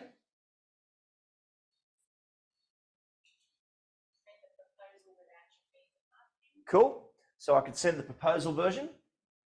And once I've actually gone in and presented now, inspect and present, I can now send the agents agreement to be signed. But using that as a quote pad close or the leave behind and loading the dialogue on that so that we get that right result. Simple techniques. Would you send that at the same time? Or would you leave it for a couple of weeks, then send it? I wouldn't leave anything a couple of weeks. No, but what's your time frame for your proposal and your agency agreement? Would you do it at the same time? Yeah. Okay. The agency agreement was The- the follow-up call. Get the vote after you said it. This is a really, really good question. So we've presented, by the way, you're trying to sign it on the day. This is plan B we're talking about now. So if we can get it signed on the day, we've gone for our closing sequence, you know, by signing this agreement that will activate my services and our team can get started. If it's no, we want to think it over, say that's all right. What I'll do now is just put my whole quote in writing so I can leave it with you. And that's inclusive of our fees, our marketing, all the commitments that we're making to your property and the deliverables that you can expect. So I'll just fill that out now and I'll send that to you. You've got it, great. So by tapping on there, that will activate my services. So you've got the choice to do it while you're there. If that seems inappropriate, you would say, I'll get this to you, go around the corner, park, put it in, because you can win business with immediacy. That, they were just here, and within half an hour, I got the full agreement proposal back, ready to go ahead. Very impressive. Very impressive. You know, it's interesting in techniques of other industries, how it influences a decision. So for example, one thing I've mentioned to you in structural time management before is to book the appointments find the name. Does anyone remember that one? I'll share it with you again. Now, the reason I'm mentioning this, I was working with Nathan Christmas this week from Brisbane, another young agent who's just absolutely gone through the roof on numbers. But this one thing was the structural change. So him and his leverage agent were trying to get appointments all week. But the problem there is, okay, I'll check with Brendan, I'll come back to you and see when we can do it. Versus you ring in a price update and they say, yeah, no, I received that. Well, would you be open to us doing an assessment on your property? Yeah, no, that couldn't hurt. Well, this week we're doing them on Tuesday, Wednesday or Thursday. Which day would you like? Thursday. Would you like the 2 o'clock, the 4 o'clock or the 6 o'clock? We'll take the 4 o'clock. When you lock in a decision sequence, you get the time. Versus, I'll just check my diary, I'll come back to you. It didn't happen, I don't worry about it. It's like when you're in a washing machine company. Yep, we can do it on Wednesday at 12. Change everything. We have to be here at 12 o'clock on the Wednesday because that's the only time the washing machine guy can do. But what they're doing is saying, this is the appointment time, do you want it or not? Now, for most agents, and this could be an interesting reference for you, if you're a solo agent, you're looking at a minimum of 5 appraisals a week as a base that you would like to be doing. Now, that could be an appraisal, a listing presentation, someone with a pulse and a title you can get in front of is good. When you're running a leverage agent, it goes to 9. So on 3 set days of the week, you're trying to get 3 appraisals a day, the 2, 4 or 6, and you book those times in without a name. So if Rob's on the phone and the person says, yeah, no, I can do Thursday. She goes straight to Thursday at 4 o'clock. There's no name in there. It's open. There is no Calendly. There is no, I have to check with you. And then if I get to Thursday and there's no 4 o'clock, I go straight to my default, which is back on the phones, trying to find it. However, on a Tuesday, I'm thinking, we've got no one for Thursday. We better hit the phones and fill those spaces. Otherwise, we're going to get to the end of the week and guess what? Oh, we've had a bad week. I know. Versus right now, the appointments are, well, the scariest thing for anyone right now is an open calendar. Like when there's nothing in there, you see holes and you think, there's a storm coming. Versus you're pre-booked, completely different. But if you can work to, or make that adjustment that these are my set days of the week that I present, you know what, patterns to success. I've seen so many great agents over the years do that. The first one I ever saw to do that was John McGrath. So John had set days, set times. They were the only days he'd wear the suit. Mondays is your vendor lunatic day. And I'm talking about John when he was selling real estate now, not John the CEO. Mondays are gone. Tuesday, Wednesday, Thursdays is those days. Friday's light. Saturday's taking care of itself. Sunday, I'm going to try and pull myself back together before doing it all again. But you see the structure of a week then, rather than I've got these random appointments at all these different times and I don't know how I'm going to fit it in, and we just keep spinning our wheels and we don't make that progression. Okay, this is our prospecting sequence, right through to signed. If I was to, and I won't, I promise, get a texter and start writing things around this, at claiming doors, you'd write 900, wouldn't you? Yeah. I need 900 in there. Yeah. When we hit price update, what comes into mind there? Warming up the data. Our top 100 sales. What else comes to mind? New scheduler. Automatic. Your scheduling. The new scheduler. That's very exciting. But you can also keep up to date when they open it. So Yeah, I get a text that is awesome. No, ring and say. Yeah. I'm at the front. What is going on? I'm just watching. I just think you press that link. Do you need to see me, or are you just happy pocket dialing? Yeah. So the scheduler, and click into number 2 there, my commitment of how many a day should be going out. Because once you've got them out, once they're building, you've got that momentum there. You want them out every 6 months? Yes. It depends, completely up to you. You've got 900, obviously you're working. Yep. By that. Yes, you would. But you've also got that buyer seller who needs them every 3 months or every 2 weeks because they are about to make a decision. Yep. So you can do them on the fly as well. Yep. Another technique that's important here, a price update can be done for what other situation? We've got it on the house that we've got, but what's another scenario it's used? One that's sold, one they're looking at. So your owner has got their trade in here in port. and they're moving to Perth.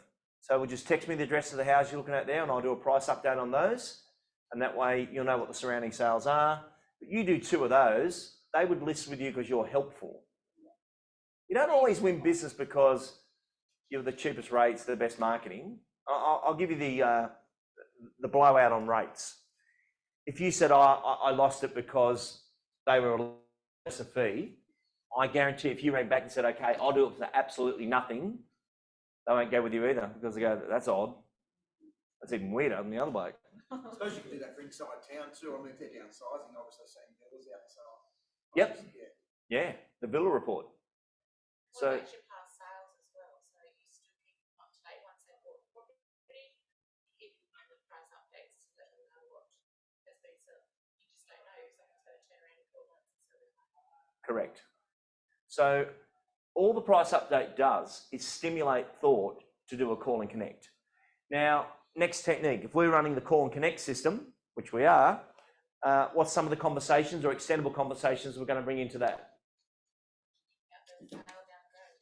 Okay, sold stories would be in that. What else? Follow up on the price update. Excellent. Just listed. So there's one just come on, you should follow it. The buyer who buys this is going to buy yours, which is an interesting one. Is that a bid? No? Yeah. Saw that photo in the paper. No, I've done that before where I've seen the one in the water for sport. Yep. And gave you a reason to call. Yep. Just to connect. Yep. Or it's something that's happening on social. You can do it that way. Okay. Video, picture, video. Also, don't forget to bring in the listing conversations, stage marketing as you're going through that. But that's your sequence.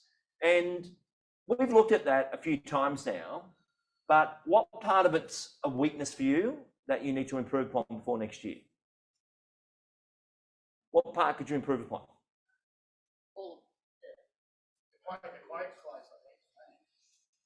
Well, that's going to be once you've got the signed agents agreement. Well, that's something you can engage today, isn't it? So, and what an interesting thing. I wonder how many people across this room, how many doors out there right now, we could get the quote pack close out on today as a different follow-up technique to, we're just waiting at the moment to see if they made a decision. You know, we're talking 60, 70 properties. And by the way, you're going to have to ring and perform that phone call to let them know it's coming out because you haven't done it in the real time of the presentation itself. So, hi Helen, just giving you a call to let you know I'm about to send you a link, and the link is the final proposal of what we would do should you decide to engage elders. It's got our performance fee, it's got our marketing, everything we discussed in there, but that just puts it on standby on our system so that when you sign on that, that activates it and goes into our workflow. But puts it on standby on our system is Latin for it's going to sit there on my dashboard as unsigned business. But your new measurement will be how many of those have I got out there that are unsigned? All good? Just a question on that. Yep. So when you're sitting down in your presentation, you need to have their full and names on the title. Yes, you do. For that agency agreement. So is that something that you would bring up? You're just filling out the agreement. We need all of these details in that presentation. Yeah. So that was my dialogue around. What I'll do now is put my whole quote in writing so I can leave it with you. And I'll just start with your full names. So I've got that and it's all correct. Our company details are in there. The marketing would be, it's a staged marketing program with an investment of 6,000, or what is the marketing spend here? About $3 grand. Okay, so the 3,000 campaign and everything's done now. That's all in order. We're ready to go. So you're using that as a reason to get into dialogue as a closing sequence. And the signal you're trying to send there is that we are very thorough. Whereas the other team said, oh, well, let me know when you're ready and I'll fax it to you. Yep. Okay. Any questions on this sequence? No? Rob, I'm going to get you to start this document and we're going to do something very, very important here. Okay. When we very first started together, we discussed this cycle, the complete sales process. Find, list, communicate and sell. That is what we discussed. And I'll get Rob to start logging, and we've just done this, so we'll just capture the data now, or capture the points. When we talk about find, we talk about claiming doors. We talk about getting them on a price update. We also talk about using a find to sign sequence, which is just what you saw on screen there before. We also know 900 equals 46. 900 equals 46. We also know we've got to have a commitment to X amount of price updates going out a day to get on a repeatable pattern. Because right now you're in the hardest part of the price update. It's like, who can I send it to? I'm claiming doors. But once they come around in cycle, it's a lot easier. Now, not for Rob's notes, but a point for you.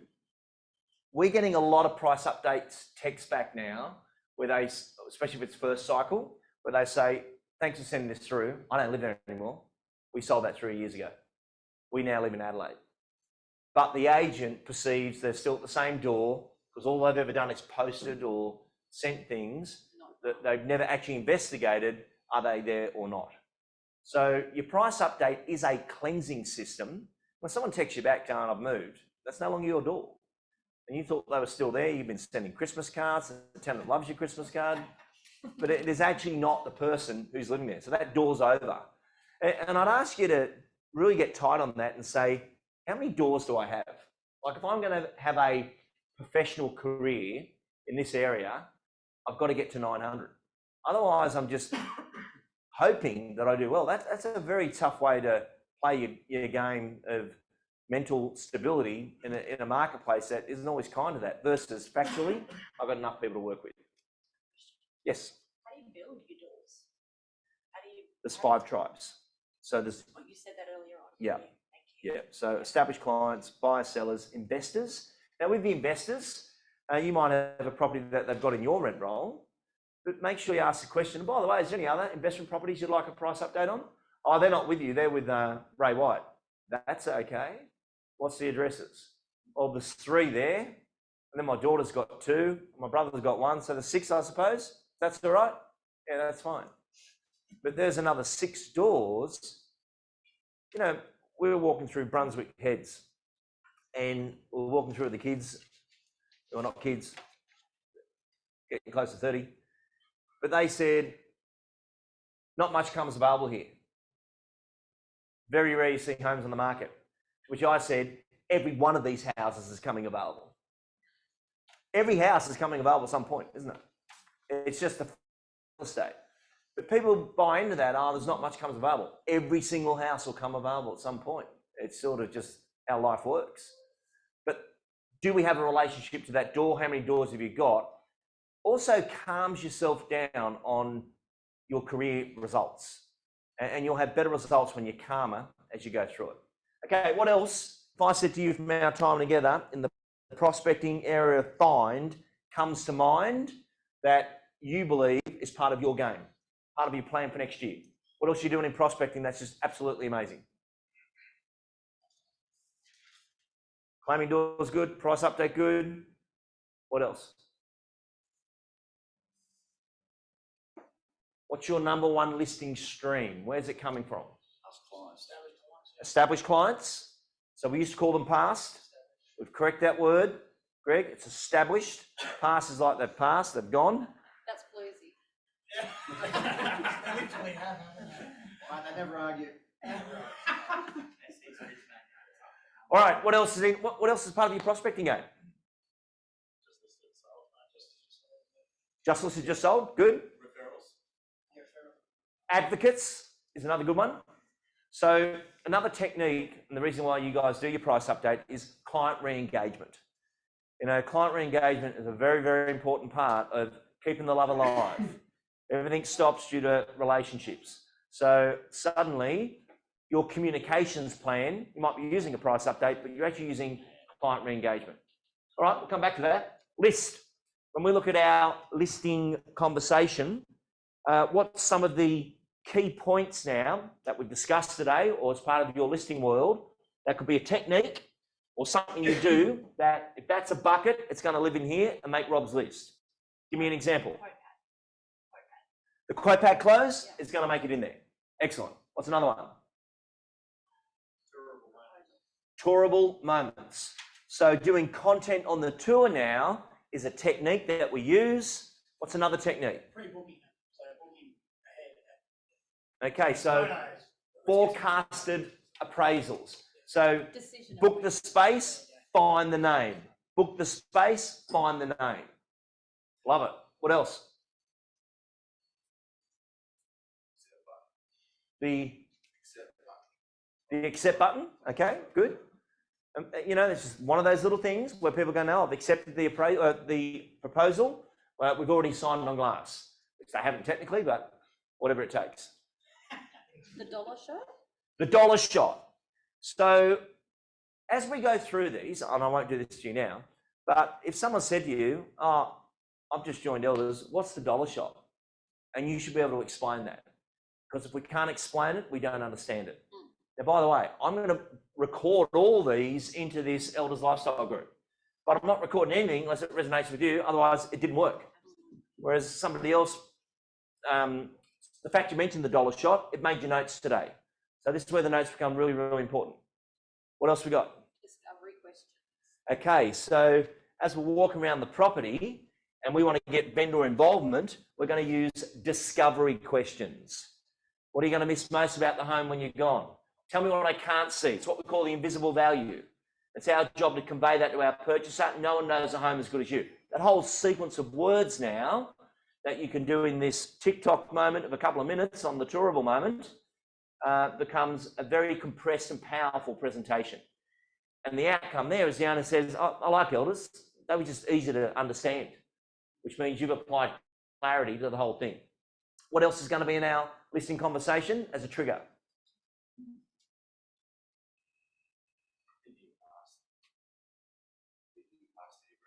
Love it. Okay, selling beyond the signature. So conversations beyond the signature. So our photography is usually done on a Wednesday. The next Wednesday I have available is the 12th. What's the best time and day to do photos here?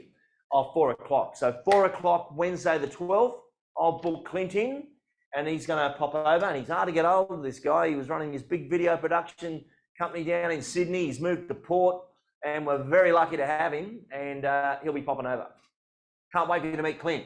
It's a lot easier for you to speak about someone on this side of it than the signature. Oh, that's right. So if you just tap on glass there, I can let Clint know he's got a booking. You're talking beyond the sale. Great pickup. What else? Want to talk, take a walk. So if the vendors want to talk about, take a walk around the property. I've now just understood what you said, Rosie. This is good. So they would like to think it over. Walk. So Lee would like to think it over. I'm going to leave you guys to talk, go on a walk, and PowerPoints. Yeah, this house is falling apart, but I'll still take it on. All good. But no, that's a good one. And you'd be amazed how many people go, I don't know what I'm going to do. They don't need long. Now, that's a bit of a bold technique. I'll throw another one in for you. Have you ever heard of the just suppose close? Yes or no? Okay. Warning, break glass in an emergency. Okay? That's somebody go, I'm just going to do that every day. So the just suppose close is they've said, we want to think it over, and yep, we've interviewed the other agents. I've asked that question. Any reason why I haven't appointed them? All good. And they go, no, we just want to think it over. So that's fine. You actually close up your folder, Greg. So the pressure's off them. You go, that's fine. I'm going to leave you guys to do that. Just before I go, can I ask you an important question? You go, yeah, for sure. Just suppose I was your agent and we're on the market and I've got buyers coming through, buyers coming in from Sydney, even got people flying interstate to see the property because we've attracted them, we've got them engaged, but I need them to commit. But let's say today, Rosie, you've seen a house you want to buy and you've gone back for a second inspection and you're excited about the chance of you buying your place, but you can't buy that unless this one's sold. You're blocked. And anyway, the buyers made their second inspection.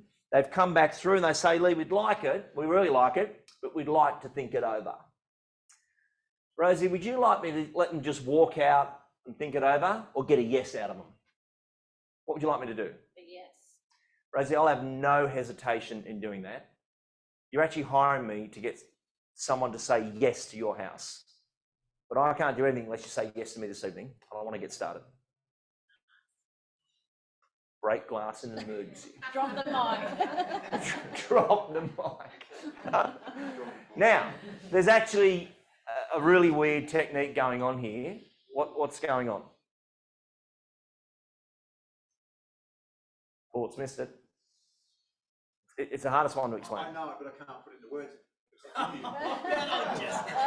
Escape clause what? I want to buy the house, but I don't have the money. But that's Gotta find the money. You're proving that you're the agent I want. I want someone who's going to fight for me, and you're doing it You're right now. showing You're me showing you an can example of what you're willing to do. You're making it feel like the ball's in their court. But they're also answering their own question. Yeah. They're cementing. I'm going to try and explain this as best as I can. If I offend anyone, I'm sorry. Every owner wants to know there's a little bit of animal in you and you're going to get the job done. There's lots of lovely agents who don't get selected. They were lovely, but I need the job done.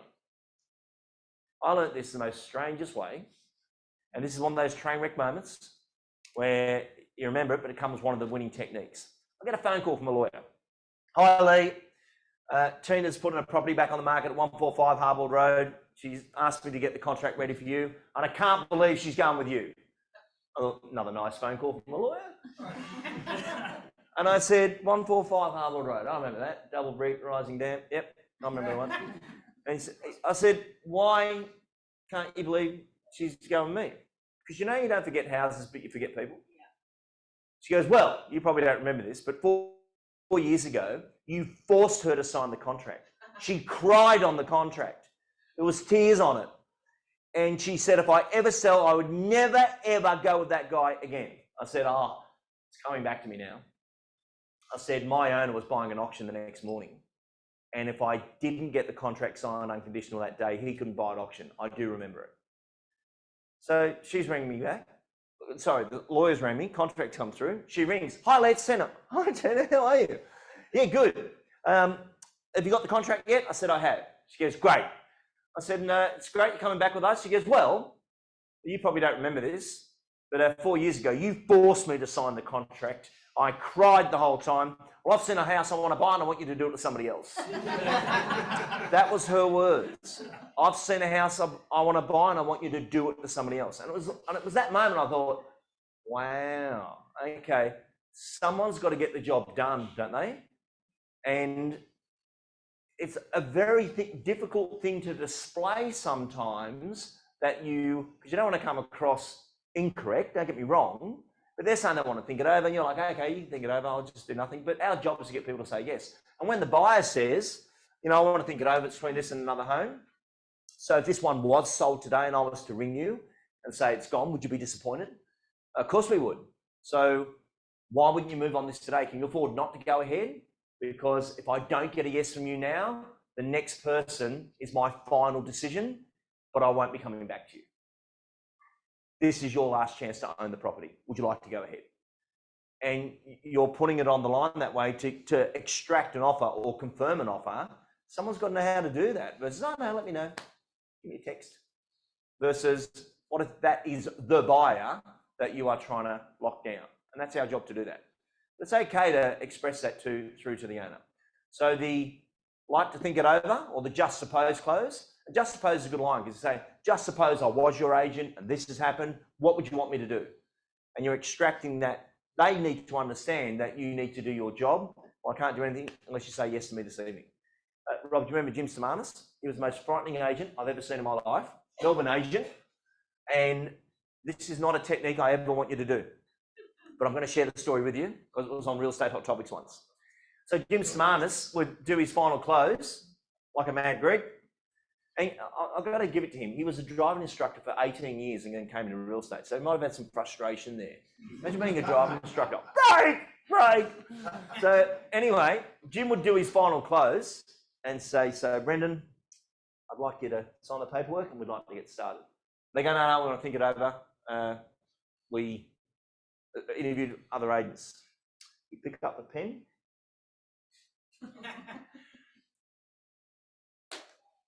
This is your last chance to hire me. When I walk out that door, I'm not coming back. And I'd like you to go ahead. Crazy, right? I said, how's that go? He goes, this is my thought. They don't sign it now, they've never signed it. I've got nothing to lose. And I'm like, I can't teach that. He goes, I wouldn't get you to teach that to anyone. He said, but a lot of people go ahead. But he's actually using that technique that when I go, I'm not coming back versus they're in control. Warning, not so, Rip, don't do this. But for him, it was like, I need a decision now. Otherwise, I'm not going to get it anyway. And quite often, this is why you've got to fight for it when you're there as much as you can without overstepping that line, because that's when the leave behind comes in. Question. I was going to ask you, is this quite another group? Well, the Melbourne market's a bit tougher than normal. Right. Yeah, for sure. I'm just wondering whether they'd expect that or they'd Could do. appreciate that. But it was just, he said, well, you've got to get a heavy pen. It's got bones. Yeah, good point. It can't just be a normal pen. It's got to be a heavy pen, like the big fat cigar one. My name's Jin Samanis. This is your last chance to hire me. When I walk out that door, I'm not coming back. But it was just like, I remember when you done a real estate on topics, I hit pause and went, is that what you say? He goes, yeah. But great agent, great results. His view was, I'm just straight with people. Versus coming across, now, everyone's got different signals. My lead behind was a lot gentler. Let you think it through, and if you just want to sign it, people will go ahead. What else in list has come up for you?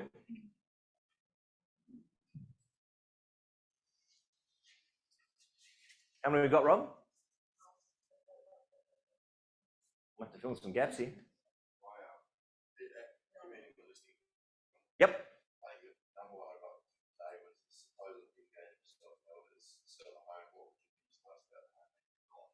Okay, so vendor involvement question, what you miss most? Now, it's not just from today's session, it's from all our sessions of your progressive learning. So, live mode, sell mode would be in there. Invisible value can go in there. We've already got tourable moments. We know we've got the proposal can go first without the fees. Is there anything else? I've got a quick connection between agent and vendor. We've made questions rather than for another one. Beautiful. Create a connection with a question. That's a good thing about a question. It's like favourite question of all, buyer or seller. You meet someone, what's your current situation? Everyone's got a current situation. Oh, what's your current situation? Oh, we're moving up from Sydney. We lived at Narrabeen. I'm going to start a video business here in town. What sort of video? Can't really disclose that, but I'm running a video place here, and it's in some warehouse. It'll be fine. All good. But everyone's got a current situation. It's got a sexy twist, yes. I've got an I understand. interesting inquiry. Oh, did you? Right. A sexy twist. An Airbnb with a sexy twist.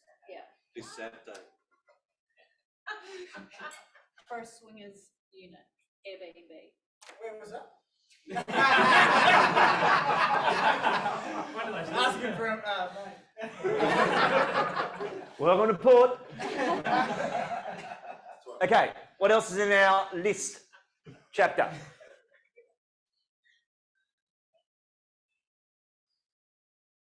This is everything you know about the listing conversation. Everything you know. If you're passing this on to somebody else, what would they receive? We've got that one, but no, that's definitely exactly what we're after. Perfect, that didn't make it in. Our last 100 sales. You know, that could even be a text back, couldn't it? Not now, don't do it, but Helen, just text 100. There's our last 100 sales. And that text back for vendor involvement is amazing.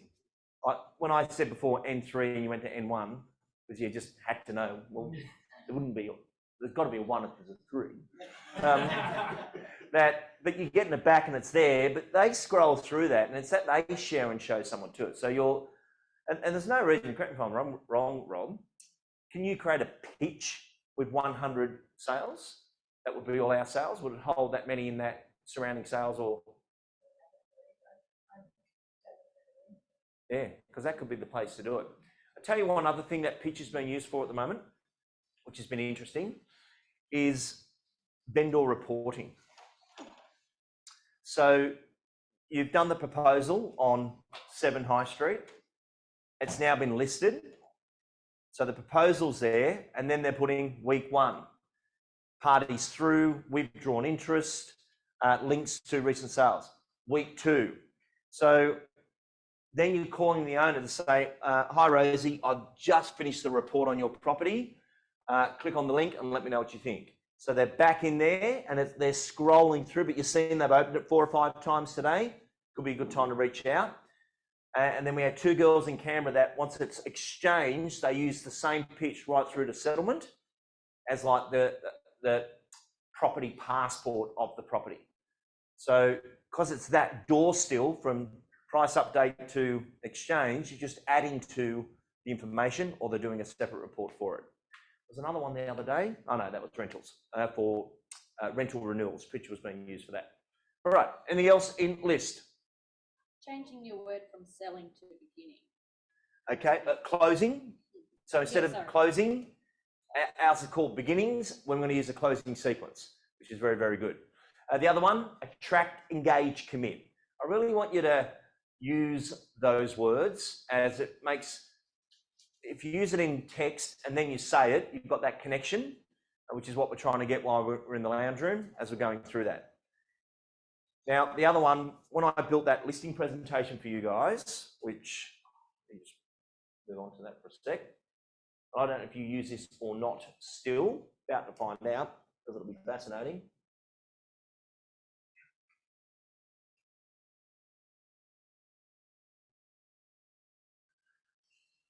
Okay, everyone remembers.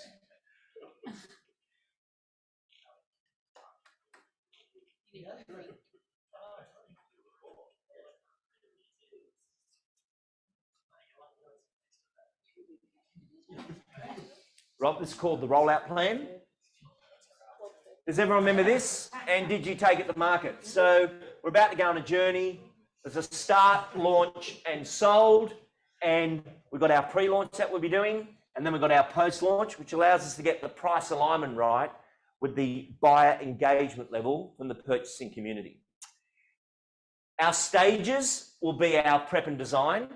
There's like 135 tasks we do from listing to settling your property with our entire team, compliance, right until the final funds go into your bank account.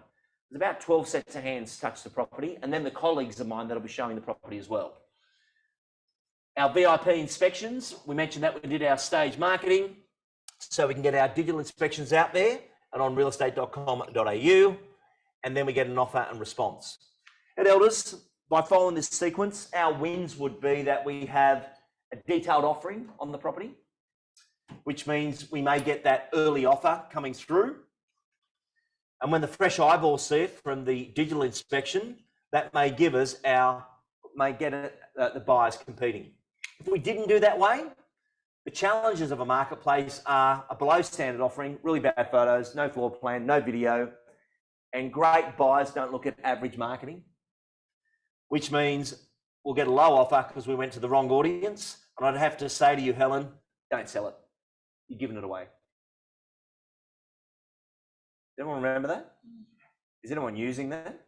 Did that make it to market? Part of it. So Tourable Moments is built because of that. Because that takes like 6 minutes to roll out. And people go, I can make a decision off that. Now, if you are using that, that's like an A3 laminated on one side. On the flip side is attract, engage, commit, which is your buyer engagement plan, if you remember that graphic. If you don't remember that graphic, I'll bring it up straight after the break.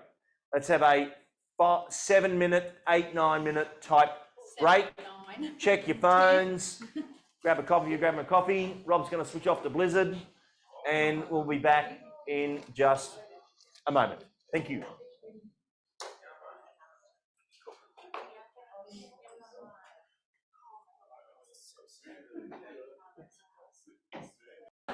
Make our way to our seats. We are good to go.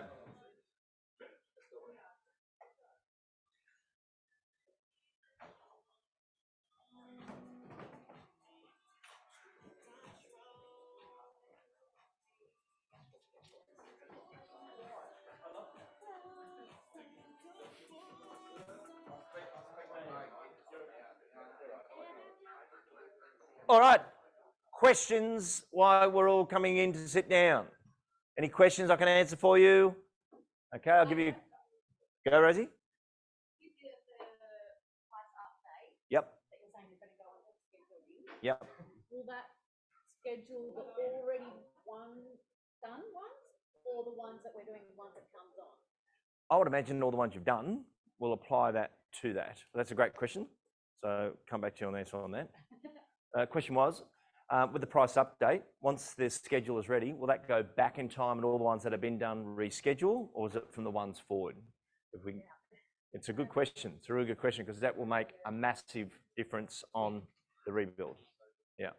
On the price update, when you go into a property and do an edit, say on a price, say if there's no price period, you know what the price was. Yep. So you put it in, or you change the photos around the front of the house rather than the floor plan or whatever.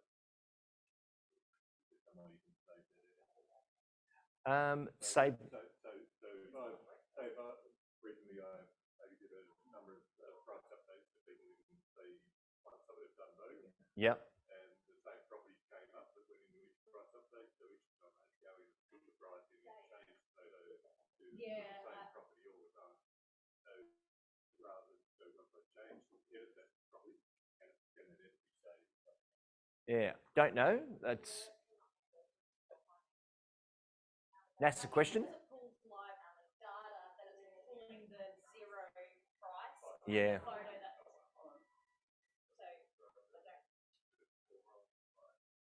Oh, what mate? Blizzard.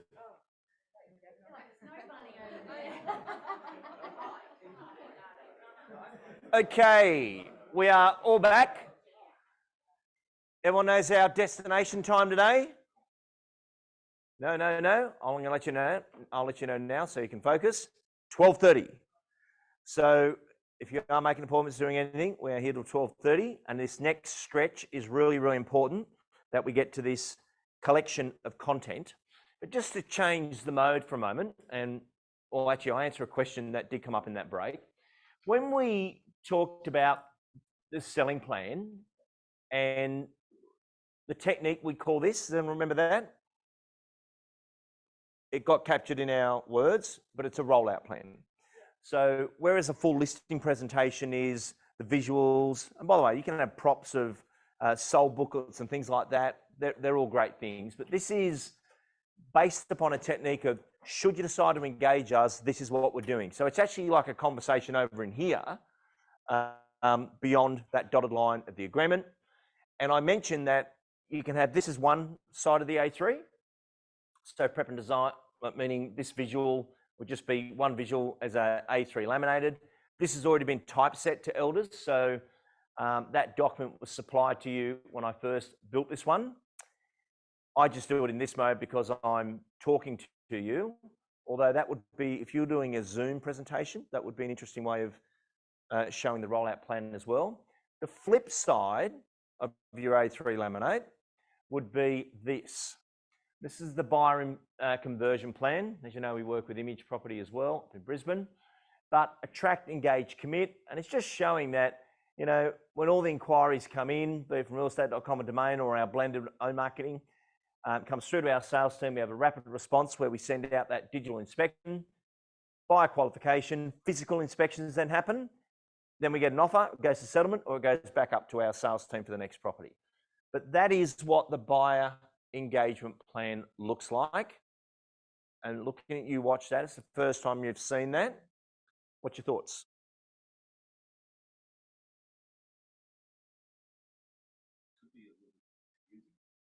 It's designed to be. Is it? It's actually designed to be that, geez, you know what you're doing, you're capable, I better leave it to you. It's actually a justification process. Good point. So most owners think, what do you guys do for your money? You know, you turn up, one open, whack it on the net, and you expect to get paid 15, 20 grand. Versus, there's actually a lot that we do. So there's times in presenting, and that's nicely designed that, especially got an engineer or something like that, oh mate, let's go with you. Yeah. But it's actually designed in signals that they know you are capable of doing the job. Capable. And there is a bit of a science to what we do. We don't just whack it on the net, do an open and get paid. There's a lot more to selling your home than doing that. So those two visuals are a good way of doing that. But I agree with you, Greg. You don't want to spend too much time on that. You just want to win that point and ability that you actually know what you're doing. So I can meet Clint today, right? And Clint's showing me equipment that's just come on the marketplace. We've got wireless HDMI going on. And I go, this guy's capable. Then I find out he goes to 36 countries with KISS, touring the world with bands, way more than capable. If you can film KISS, we'll be all right today. All right? So the signal is in the application. So if you even understand what that is, I'm better just leaving it up to you. That's actually, but I like how you picked that. Oh, they might get confused on that. It's actually designed to do that. Not get confused, but imagine if an electrician said, I'm just going to draw the electrical diagram for the house. If actually you even do it, I'll let you do it. Versus, I can't understand all that. Hence, they're bringing people, an owner brings in you to do a job they can't do themselves. That is why a professional is brought in to actually bring that all together. All good? So they are the two, but I'll pass, it is in a slide that you've got, but I'll get that as a separate visual so that you've got it.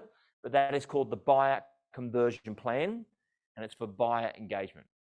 Okay, complete shift of question now to get us off this capturing list that we're doing, which is very, very important for our future projects. I've got a question for you. You have to write this down. Got everyone's attention. Greg's on Ladbrokes, but that's all right. This is your question for next year. And it's also a question that gives us a gauge of where you are right now and where you need to be. What is 3 things that you are passionate about that if you implemented into your real estate career would progress you as a professional? So the question's around what do you need to learn next? What do you need to work on? What's on your learning menu? Yeah, what are you passionate about? That, geez, if I got really good at that, that would make a significant improvement in what I do.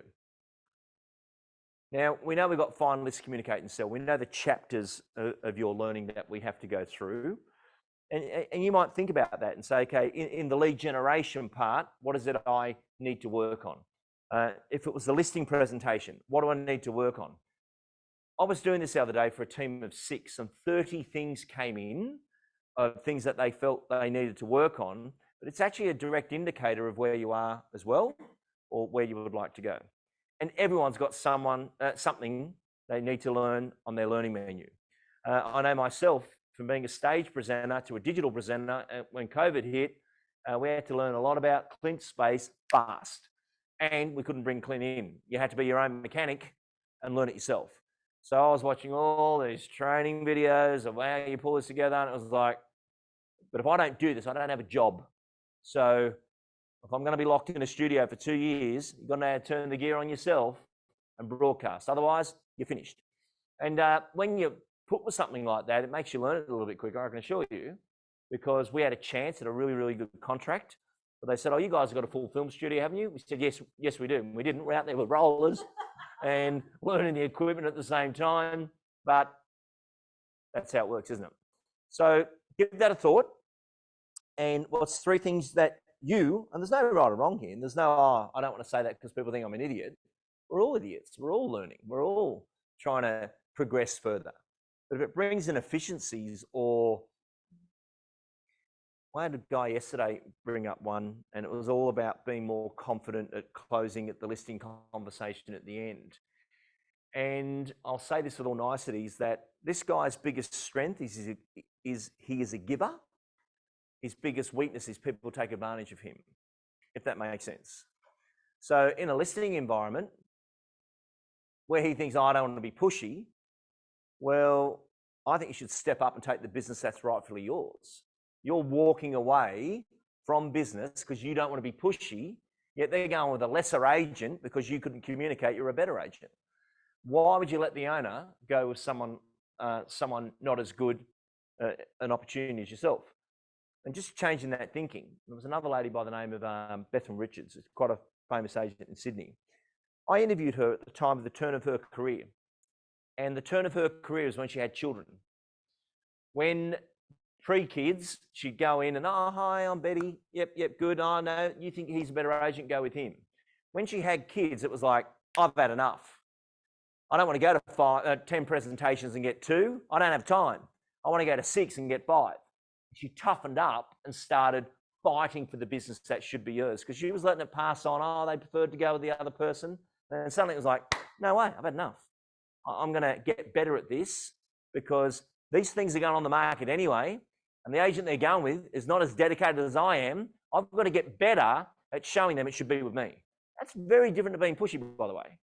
Very, very different to being pushy. And if you can get that right, that could be the biggest breakthrough you have, if that was something you were trying to fix within what you're doing. All good? Let's hear some from the room. Alison, what have you got?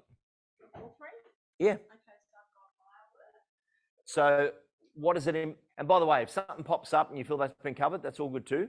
So when we say buyer work, let's be specific on that. What do you want to approve? Probably, now that the market's corrected on clothing, like we were talking about before, the lady that cried saying, I don't want to make people cry, Yep. but I don't want to make people cry, but I just want to get better at showing them, demonstrating why they should buy the property.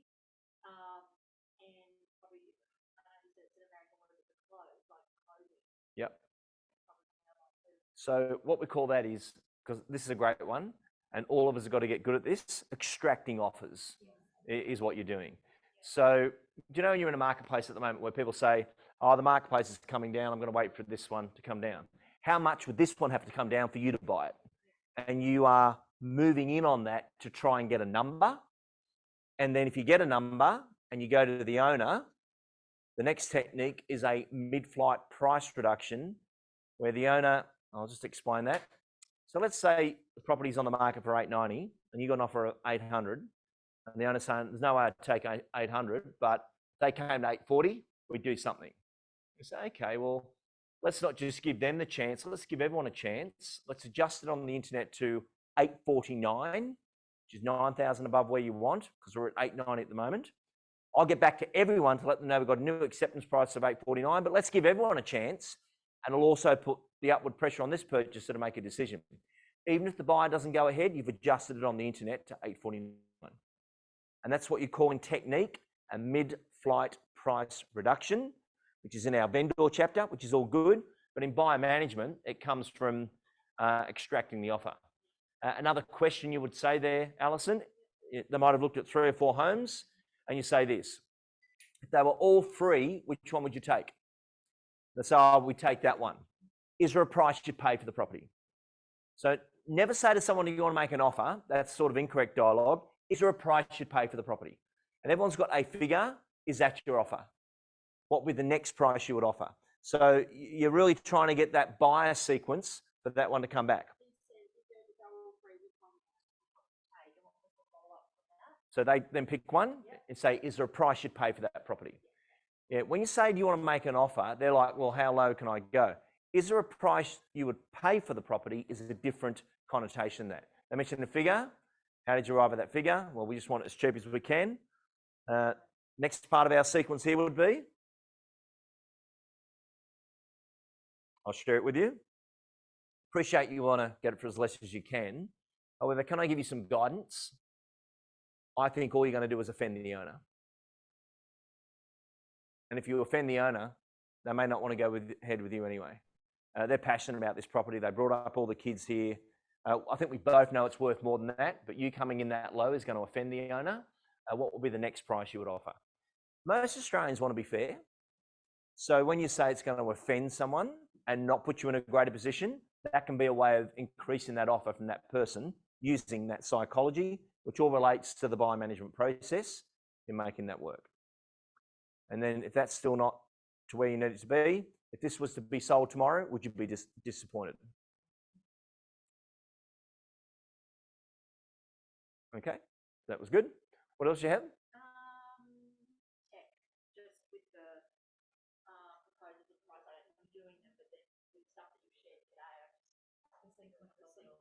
Yeah. So you guys are on full tech support. Ring the Realtor Academy, 1300 367 412, and get some tech help on that. Okay, Greg, what did you have? What did you want to work on? Yeah, my couple I had was also tech. Yep. Just to be a bit more productive. I feel like I'm reasonably good, but I could be better. I'd love to somehow try and develop a more seamless approach out there in the marketplace with the listings that I have through to processing the listing as well. Like once you sign the property up, you've got a sequence of events that you should be doing. Mm-hmm. It'd be lovely to have it automated where you'd have to just look at it quickly and say, okay, we're at this stage. Mm-hmm. Instead of guessing, especially when you're carrying a fair bit of stock. Okay, Rob, I'll get you to arrange this, but the schedule is coming out. You've got that. The next thing that's coming out is tasking in the campaign. So when you've got a property campaign and you've done a pitch for it, and that property is now accepted, we can now put tasks against that property within Realtor. It's only just come out. But that way you've got that workflow, because one thing you don't want to do in efficiency is be checking all these different places all the time. It drives you nuts. But, and I don't know how you do your tasking now, but listed to settled, very important text back for you to assist you with that one is just text the numbers 135. And this is purely for you to peruse and have a look at it, although in your complete salesperson course manual is the listed to settled checklist. But if you text 135 to that number, and I'm hoping that's what it is. Yep, 135. And if something comes back, that'll be good to know. Yeah. So is there a tick next to it once it's done? Yep. Like, because there's a team of 3. So if Greg was to go into a campaign, and there's tasks there, Greg can see if Lauren took photos or Correct. Because we're doing it on a whiteboard at the moment. Yeah, so this would centralise the visualisation of that, and you can see it on your phone as well. Because what is inefficient is, did you get it on the internet? Have you done it? And you can't get near the whiteboard. So by centralising, now that 136 that just come through to you, that's like a master checklist. And you would, like from listed to settled, and it's built on based on like a team-based approach. I wouldn't follow that. I would use that as your prompter to what is your checklist? Like everyone sells a home, like that's an over-the-top checklist and well put together. It's from an EBU. But as a resource, you could say, do we do this? Do we do that? I'll give you an example of that. And I love this coaching on the fly. So an important part of your checklist is to ring the owner 2 weeks after exchange and do the I miss you call. Ring it up and they go, oh, what do you ring me for? Just saying how you're going. Is the contract okay? Yeah, all good. Are they still going ahead? Yeah, they're still going ahead. Well, why are you calling? I miss you. We don't talk anymore. And it's at that point they realise you're a human and you're not ringing over commission or something like that, and the referrals kick in. Your best chance of referral is between exchange and settlement. And quite often, what does the industry do between exchange and settlement? Silence. And then the last thing they see is the disbursements going out and they go, I'll never use them again. Such a common thing. And that's usually triggered by the agent ringing up saying, oh, the buyer needs to come through to do their pre-purchase inspection. They go, what do you mean? We've got boxes everywhere, and it ruins the whole relationship because they didn't understand what a pre-settlement inspection was. So if you want to know how to book a pre-settlement inspection, you ring the owner, you say, hi, Helen, how are you? I'm good. What's happening? I'm just calling to see if you booked your pre-settlement inspection on the property you're going to. What's that? Well, you've seen it when it was available on the market, but now they would have packed down all their boxes and so forth. And you just got to walk through and see if there's any holes in the walls or the dishwasher's been knocked off or anything like that.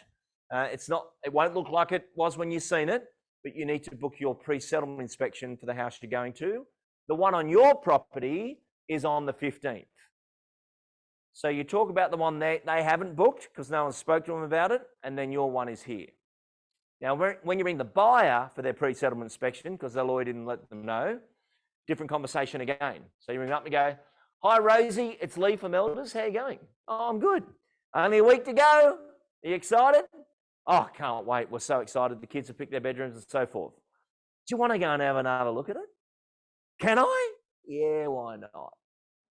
Bring your tape measure. We'll measure up the fridge hole and all that sort of stuff. But I can show you through on Thursday if you like.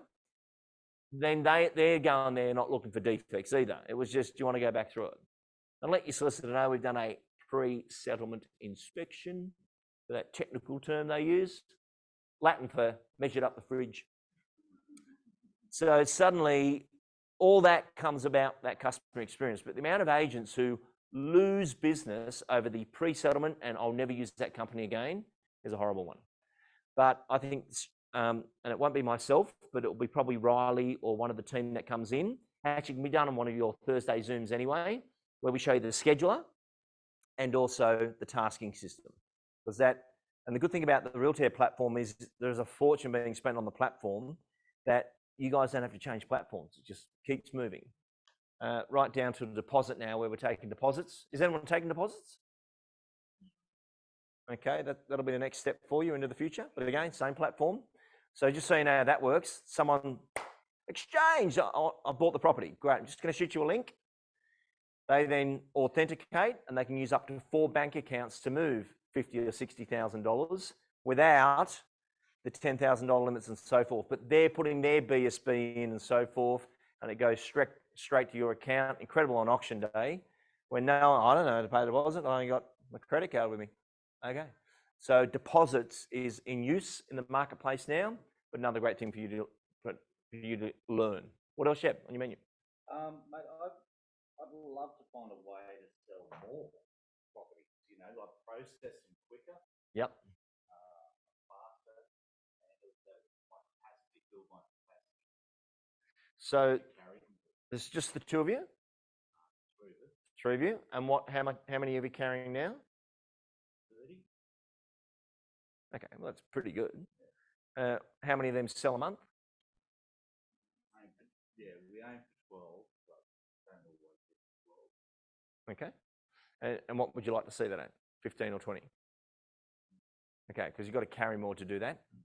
Like anyone who's carrying like 40, 45 stock on hand, that's how they're doing 28 deals a month. There's a ratio to that. Your efficiency will be in your checklist. You won't do that off a whiteboard. It's got to be visible. So that's been done, but I didn't have to ask about it, and the owner already knows about it. So looking at that listed to settle process so you can get the efficiency there will be very important. They're good ones. Anyway, but where vendors can log in and see where their property is up to. Realtair have a product called Home Passport, which means when you sign up a property, you send an invitation to the owner for Home Passport and it's visible there. Not a lot of people use it. There's more work to be done on it, but that's exactly what that was designed to do. Holds the photos, the video. So Clint's done the video.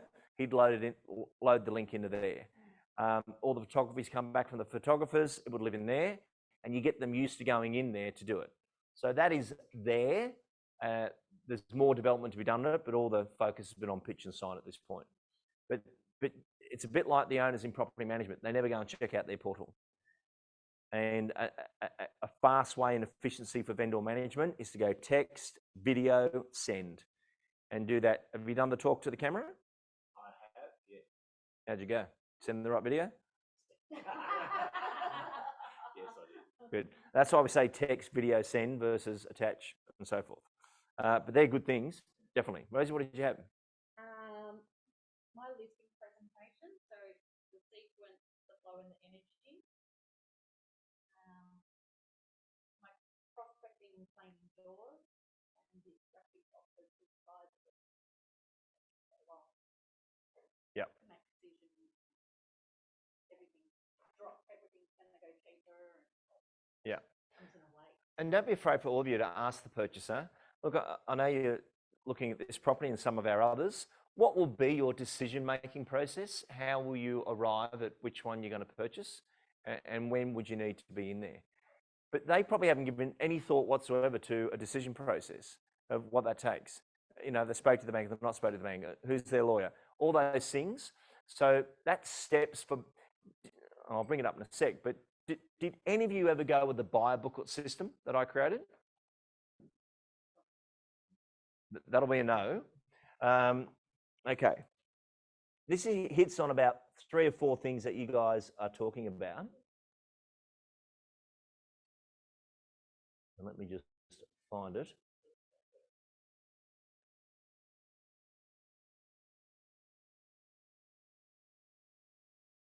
Okay, firstly, you may remember, but if you walk around the property, fast facts are good, where loft storage is accessible down, pull down later in the kitchen. There is also additional storage above the bathroom. Fast facts are a good way for people to remember. But the buy booklet, which is this one, and that's a little bit, can I close that over for a sec? So a lot of people missed why this was important. There's 3 uses in this.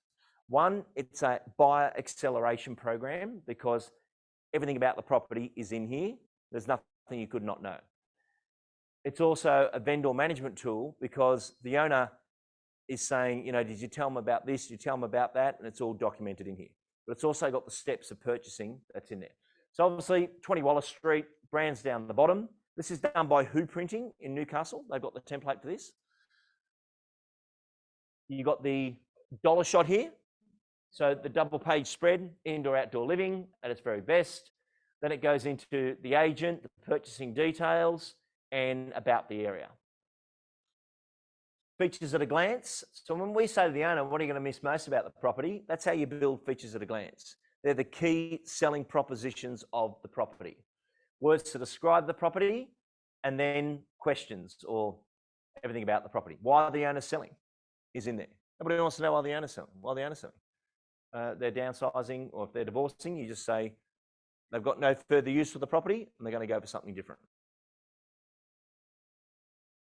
Floor plans, site plans, and then finally property inclusions. What's our other term for that? That's it.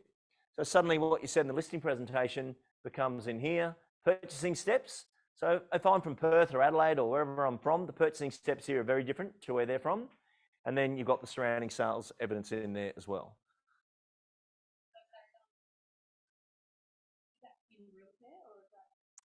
No, that is a paper-based version of it's called the buy booklet.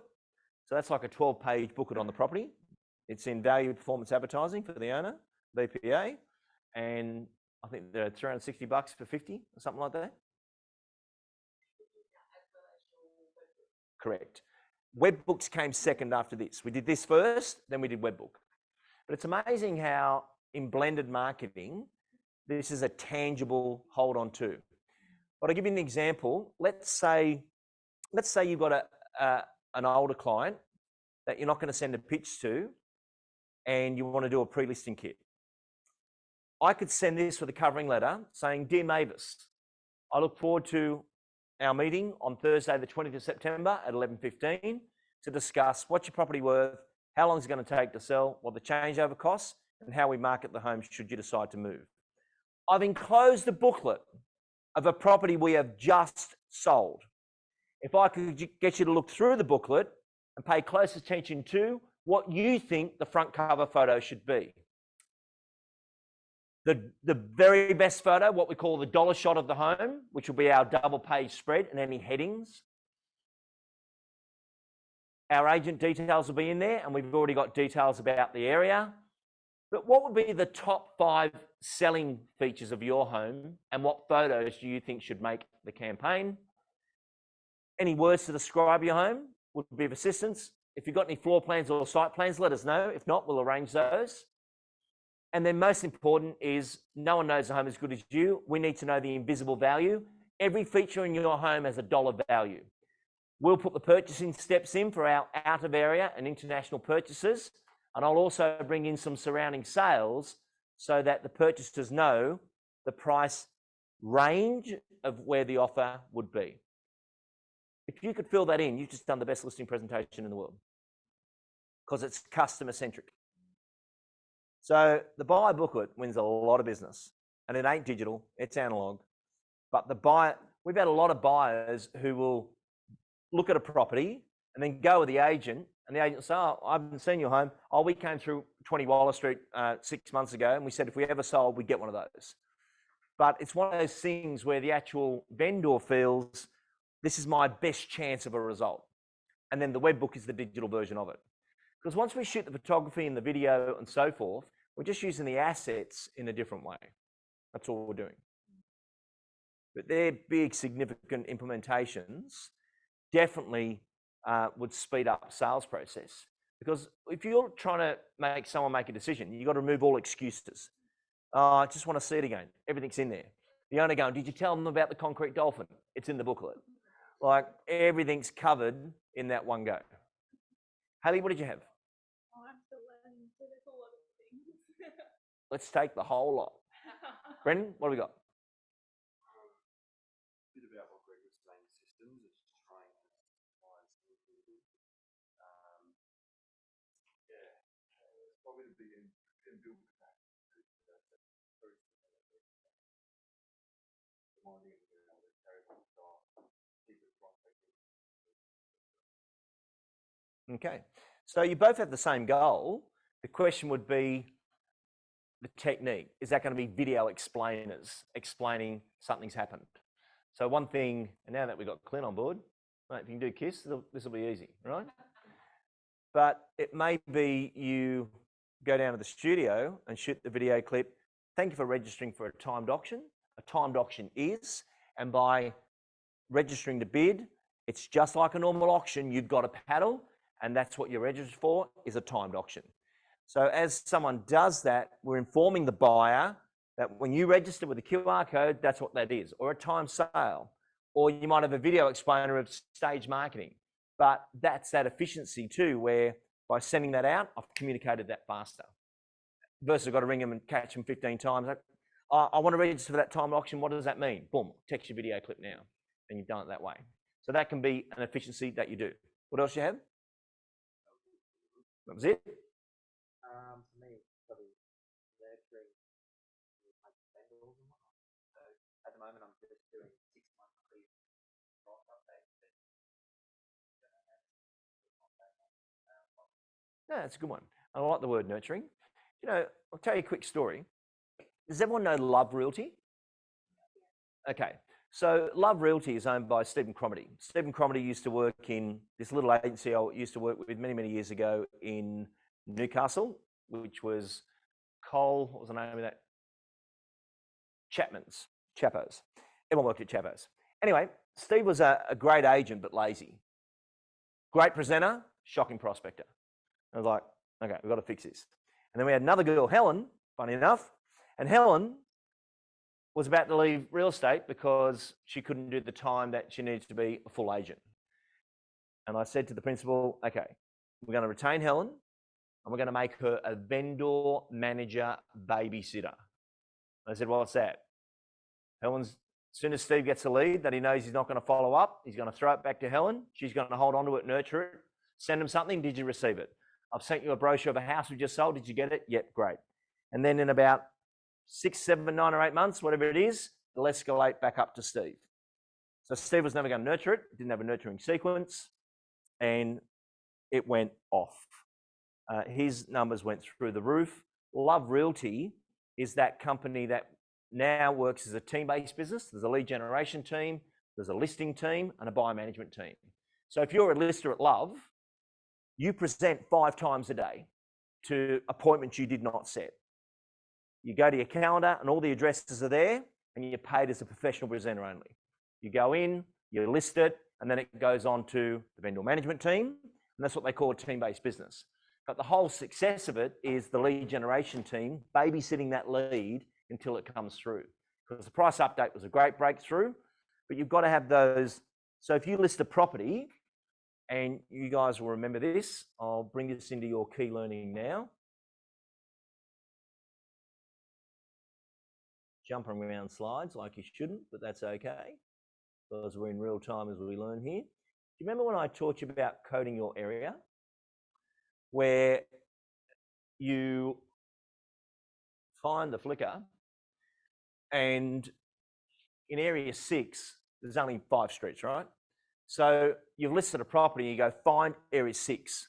I'm just going to nurture those people now, saying, just letting you know, properties come up just a couple of streets from you, drive past it and I'll let you know what it's sold for. Because frequency of contact builds trust. And if there's big gaps, there's no trust. So by having these great little campaigns or promotions going out all the time, that's what brings that over. And then you might be sending them what we call a knowledge book. So a knowledge book can be digital or it can be analog, but they look like this. So maintaining and preparing your home for profit. So this is the paper-based version, right? And again, this is Who Printing that have got these templates. And it talks about everything you need to do to get your home ready for photography, all the things you need to do and go down to Bunnings to get it ready. But it's one of those great little nurture programs where people say, oh, thanks for sending that through. Now, if you text the word profit, the digital version of this will come through to you, which is like that webbook version. So you've always got the choice between your webbook link or an analog link when you do it.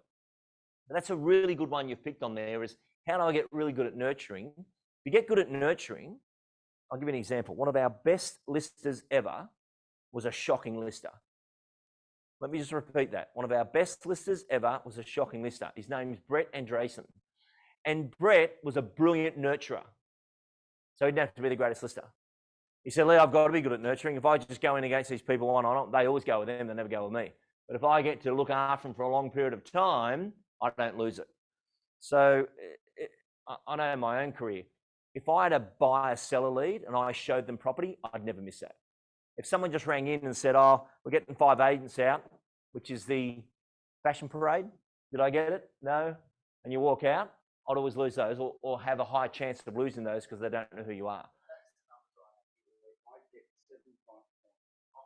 When I list a property, generally, they're about 100 75% I must get no loss. That's brilliant. But the rest of them, the 25%, I'm only going to go to 30. Yep. So I'm the same as that. That's it. I'm taking that mindset into that presentation, and it just doesn't carry through, if that makes sense. 100%. So I'm taking nurturing mindset across to a listening presentation. Yeah, they're at a different pace, Yeah, and there's different stakes. I'll just give you another correction of the industry. The real estate industry says, but I get 80% of the listings I go for. You'll hear that a lot, right? And it's incorrect. I've studied this for so long, and I want to tell you the correction. Let's say in your turf, 20 properties come available per month. And as soon as a house comes on the market, you checked your database and it wasn't in there. That means you didn't even have the opportunity to present. And each of you are operating right now to what you call an opportunity ratio. Now, people used to talk about a list to sell ratio. I go out to so many appraisals and my ratio is this. That's a bit odd because they don't happen in the same time frame and you can't get a number out of two moving numbers. But this is accurate. 20 came available. I had 10 of them in my database. Now, if you got called in or not, it's a different thing, but were they even in the database?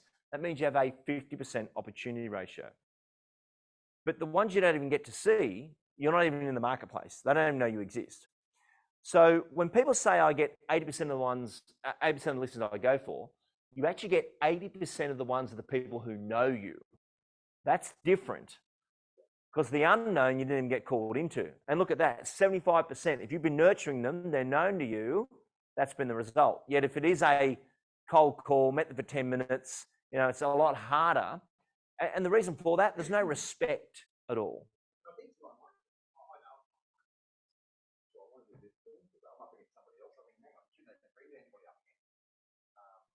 Yeah, yeah. Or you might have to adjust your style for that to go in there. So when you get called into those, do you ask the question, oh, how did you hear about us? Or what prompted you to call our company? Yeah, obviously you went about things like that. Right. So they're not a claim board. Yeah. Yeah. And that's a factual thing. Like, you know, in that relationship level, you're at nil. Pretty much, whereas when you've had time to send stuff out, the nurturing process. And I think they may have a relationship with somebody else.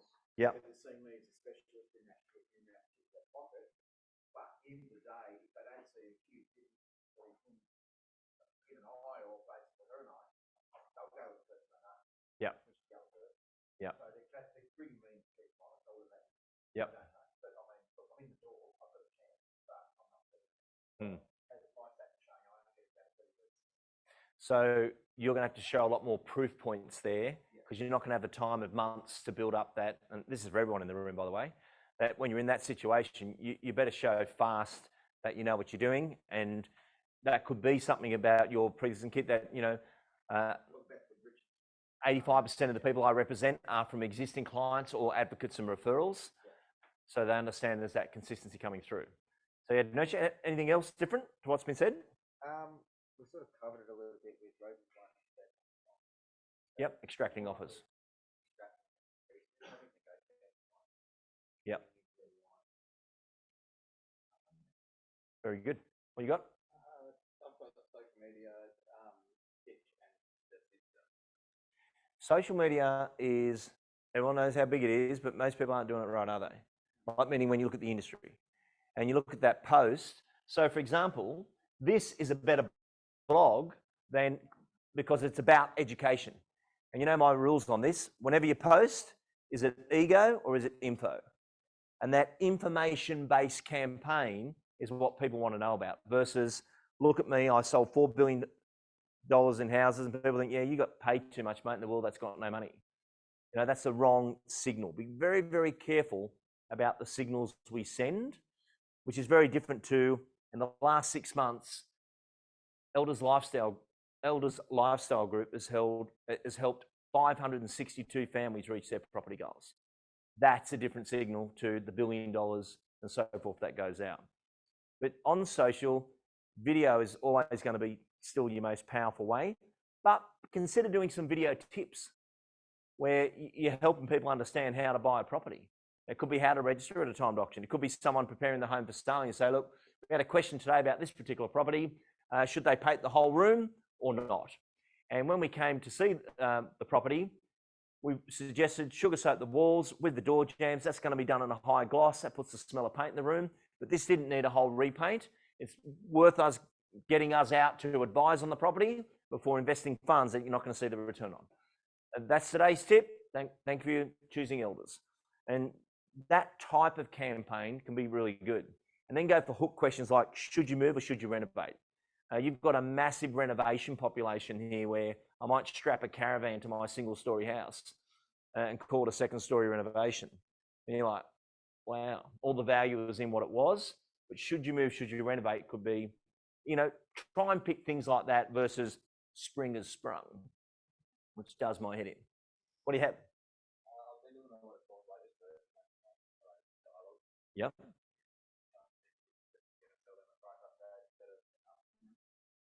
Yeah, that one little twist. So you've listened to that Claiming Doors, James? That you've been great, awesome. Yeah, words are everything, by the way. I look at everything I've done, anyone I've worked with, there was no coincidence they were good with words. Now, words can be the tempo and the pace. I don't know if I've given you the text back before, but there's an audio which is the best of John McGrath and myself doing scripts and dialogues for overcoming objections. And the audio is called Sawdust. If you text Sawdust, that'll come back to you. And you listen to John's tempo when he's doing objections or phone calls. He's just got this very calm, not too fast, not too aggressive. And that's that. There's a dialogue in there that I love where we're doing the fee objection. I said, John, the other company's offered me a far lesser rate, free marketing. Would you match it? And John says, Lee, thank you for bringing this up. You must be very close to making the decision to going ahead with us. Now that's so loaded because what he's actually saying is you wouldn't be talking to me if that was such a good deal. So not that he's saying that, but that's what he's thinking. So thank you for bringing that up. You must be very close to making that decision to going ahead with us. And then maybe in social offer that you do price updates on properties that you think about buying a property out of area and you're not sure what it's worth, just text me through the address. More than happy to assist you. And, offering that service and help becomes very, very big in what you do. Okay. What hasn't been said? What's on our learning menus? What do we need to know? What's going to progress us? I would say claiming yours and listing appointments, and also what to send to the database for the update. If I should do a monthly update. Yep. Yeah, trying to, the greatest thing about the internet is links. So does anyone know Sherry Barber, who owns Renovate for Profit? She's amazing, that girl. I interviewed her once, and I went in to do the interview, but I didn't know if she was the classic model on TV or was she hands-on to the drop saw doing these renos. And she's hands-on to the drop saw doing the renos. Unbelievable girl. But she's got all these little videos on painting the tiles instead of replacing the tiles. And, they're great links where you can say, oh, I saw this the other day, thought you'd like it. Click on the link, let me know what you think. And it's a beautiful video clip of a YouTube clip of them doing a renovation. And they go, oh, thanks for sending that through. That was really helpful. Doesn't always have to be us that we're doing. And especially if it's something you're pushing on social or you're trying to get them back, that info over ego is a great way of doing it. And people really respect that you are trying to be helpful when doing that. What do you got? Early on, when you first started up your first year,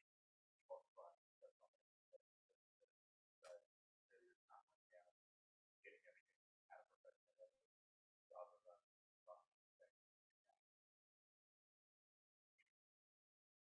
Yeah, no, very good. And knowing how to work that. Yeah. So not offending anyone in the room, but one thing I do notice about humans in real estate is they'll say they've been in real estate 15 years, but it's 1 year, 15 times. They actually didn't progress much at all. Now, this is a very advanced group. Don't get me wrong. You guys do a lot of training, but then you've got to say, if I said to you now, what are the top 10 systems of a real estate professional? And if you ever, like I do these super coaching groups where most of them are writing more than 3 million at a time. And you can see the sequence of habits that they have that are not that technical, by the way, but they're non-negotiables of how they do it. So in the one I was doing in an audio with Matt Steinway the other day, he was the guy that brought up the point, I won't release any content till there's a connection. Like a professional thinks, I can't release anything yet. I've got no connection with a person at all. I've got to get the connection first. So it's professional thoughts and then professional systems. And that's that jargon and behavior. I'll give you an example of 10 systems. I've just got to go to a super coaching slide, but let me do that. And by the way, you guys are in super coach. You're just doing it in a detailed fashion because Dave passionately believes in training. But I'll give you an example. Okay, so the top 10 systems of a sales professional. Good topic. The first one is they have a future business prospecting system that gives them listing streams. Now, just take yourself as a yes, no on this at the moment. So if we'd only just met 2 years ago, the price update wouldn't even be part of your world. That is part of your world now. You guys have a digital prospecting program with notifications. Tick the box. Listing streams are slightly different. Listing streams for me was a lawyer giving me 3 listings a month. And I was participating back and putting 5, 10, 15 deals through them. And I had a home loan guy who was good for 2 listings a month. But you need to nudge these people and say, Kevin, are you on vacation? Are you not around or something? Have I missed something? I haven't had anything from you. But I do remember sending you 10 home loan referrals last month.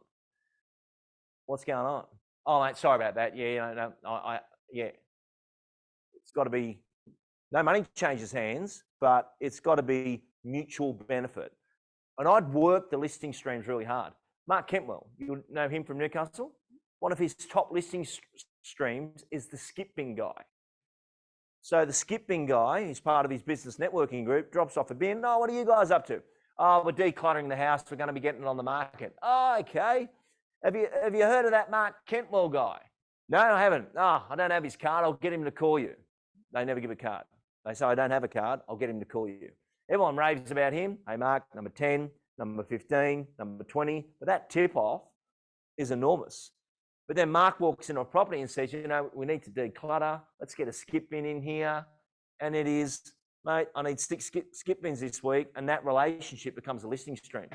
But I did Friendly Auctions, the audio and book for that. And I can tell you, it was like 350 grand in fees came from the skipping guy. That's how tracked, that's what you call a listing stream. So next year I want to run 1 million, put 350 skip in. 255 is going to be my established clients. Buyers, sellers, Rosie, we should get 300 out of that. And you start to see where's the money going to come from, and then you work the stream. But that's a very advanced thought, isn't it? To say, okay, instead of one-off leads that I'm trying to jag, how do I create verticals back into my pipeline where they're going to come from this, they're going to come from that. So the price update has become a listing stream because you guys have turned on that tap pretty heavy. That's system one. Second one, a continuous blended marketing program. So continuous marketing, it's another slide I'll bring up for that, but you got Monday, Tuesday, Wednesday, Thursday, Friday. They're the days of the week. Vertically, we've got Facebook, Instagram, mailbox drops, properties going live on the internet. What channels are you going to be using? So today I'm here and there's been some photos and stuff like that. You think, good, there's a post. Tomorrow, there's a webinar on national, next one, then the next one. But each day you're looking at what can I do continuously?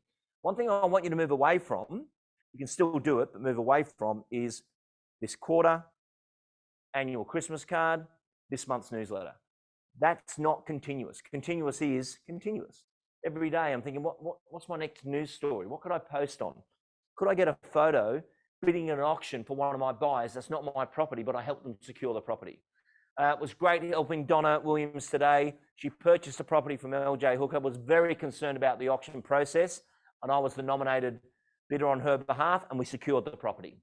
What a great story that you didn't get paid anything. You bid at the auction on behalf of a frightened person who's trying to secure a property for her and her daughter, and you did the bidding at the auction for them. People went, it's a good story. Like, it doesn't need to be you sold it, you bought it, you're incredible all the time. Just being there in that continuous part could be really good. I just got auctioned off. I think it's the Humpty Dumpty Foundation or something like that. And LJ Hooker were doing this national awards night. And it came up on the screen that, you know, a day's training with Lee Woodward. So I've already done Hobart. God bless them. I've got to go to Queensland. But all of them were sold off for this charity. But the amount of people have said, oh, I noticed you supplied your time for the charity. Very different signal in the time. They raised 45 grand for the charity by selling off the training days. That's the best marketing I've done this month. Like, you could spend so much time and not. And sure enough, when you guys did N1 today instead of N3, that is LJ Hook and Narang, 65 agents just come on the platform because they got notified about us from a charity. That's just marketing brilliance of continuous marketing, isn't it? But I wasn't going to be at the charity, meaning I don't get to go to those things, but you can get involved in things in a different way. And that's what continuous blended marketing is.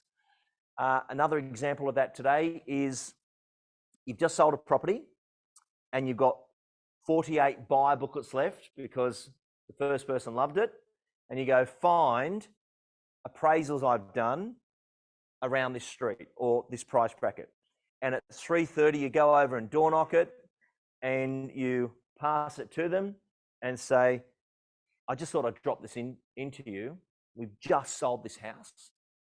And the owners are ecstatic with the result. They didn't think they were going to sell in these times, but they've got a great result. But I think the buyer would have bought your place. And you're dropping off the booklet eyeball to eyeball because you think it's important. Like, that's like making 30 phone calls when you look at the impact of doing something like that. All good? So you're saying yes or no, yes or no. Do I do continuous marketing? Because this is a great question. How do I, go pro is really what you're doing here. What do I need to learn in doing that will take me to that next level? A digital introduction or proposal link. Tick the box, you've got it. There's a lot of great people out there right now. They don't have a digital introduction. Oh no, I just send up my paper-based pre-listing kit. Well, what if they're in London? What if they're not in the same state and suburb? You're going to miss that one. So you were going so well, but you just hit amateur hour that when they've just said, oh, could you send me over something that I could review that I can make a decision on? a listing sequence and rollout plan. So I showed the rollout plan today and the buyer conversion plan. Now you've seen those before, but they're not part of what you're doing right now. And it came up, I want to get a better listing sequence. Question is, in ProLand, when will that be sorted out? When will I know my sequence that I'm going to go through so that I can present that? And you guys have my other selling plan as well, which has got those 10 steps in that. That's a very proven sequence. And you also use something till you find something better, but don't do nothing and have a gaping hole in what you do. A listed to settle communications plan. How interesting that we're doing this research right now into questions of what's on your professional development. Then I've taken the other end of the town of this are the top 10 things they do have. But it's naturally coming up in the room that we would want to have that. A digital selling and offer system. What's that?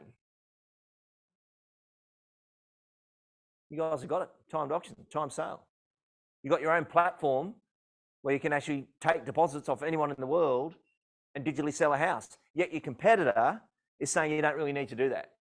Oh, you don't need all that, which is Latin for I'm not going to learn it. I'm an amateur. Be careful of this though. You've got it and you don't understand it. That's another. It's okay to have the technology, but do you know how to work it? I've been asking Clint questions all day. I said, mate, that thing you got over there, the black box where you're switching, how do you stop the delay? Oh, with this one, you don't get the delay. You know, when someone's on Zoom and they're speaking and their voice is out of sync. Well, in professional land, you're not allowed to do that because it's a professional webinar. Knowledge man over here said, oh, no, it's because of. Ah, good. So the learning menu becomes really, really important that, oh, yeah, we've got that platform, but I don't know how to use it. So you've never run a timed auction or a time? No, I didn't. Why not? I just run normal auction. That means you can't have a starting bid, which is a price reduction before the property even starts. And there's an audio tip coming out with Greg and Rosie on it. God bless him. And Greg says in the audio, you got to set the starting bid where the owner feels really, really uncomfortable. Because what you're doing there is saying to the owner, this is not the reserve. This is not what you're selling for, but we've got to attract the buyer to engagement to get them to commit. But when the owner agrees to a starting offer they're uncomfortable, you've started the campaign with the price reduction. And guess what? The auction's started versus in the last 10 minutes, it was too late. That is actually a technique. It's not a method of sale. It's a technique to say to the owner, I had a call yesterday. The owner signed a reserve at 1.9, but won't accept below 2 million. I said, well, you might want to ring the owner and say, once we call that on the market, it is on the market. That is not an instruction. They've signed at 1.9. If we need to amend the reserve, we need to do that now, but they can't say and do differently. The buyer is going to be engaged because we'll broadcast that it's now hit reserve. And just on that, if you do get the chance, if you've got a timed auction or a time sale running and it hits reserve, tell them straight away. With Rob's mum's place, as soon as they came to register, we said it's already hit reserve. And it was the best thing we did because everyone's like, this is real. Versus, I will tell them later. Tell them now. It's hit reserve. And then when they say, I don't know if I told you this one or not, but Altitude had one where the buyer was the highest bidder and then rang up saying, oh, I want to pull my offer out. I've seen another house I don't want to buy. No, you're not. You are the highest bidder at the auction right now with the paddle. Oh, but if I miss out on this one, on that one, I don't want to miss out on the other one as well. Well, we'll bring the timed auction forward to tomorrow and you can go ahead. Oh, okay. So you went ahead, but you're not pulling out. You are the highest bid. And just with this, whenever you get confused, just think, what would I do on the lawn right now if it was there? And the guy's got the highest bid. Oh, ice cream truck's here. I want to withdraw my bid. No, you are the highest paddle right now. Just because we're playing it out over a couple of weeks, because we're allowing to take pressure off the vendor and the buyer and allowing everyone to breathe, doesn't mean the rules change. And it's very important, just in case anyone's done this, if you're doing a timed auction, you must have the reserve letter signed at the very start before it goes live to the platform, because you are on the market. Just do it as if everything's normal auction day.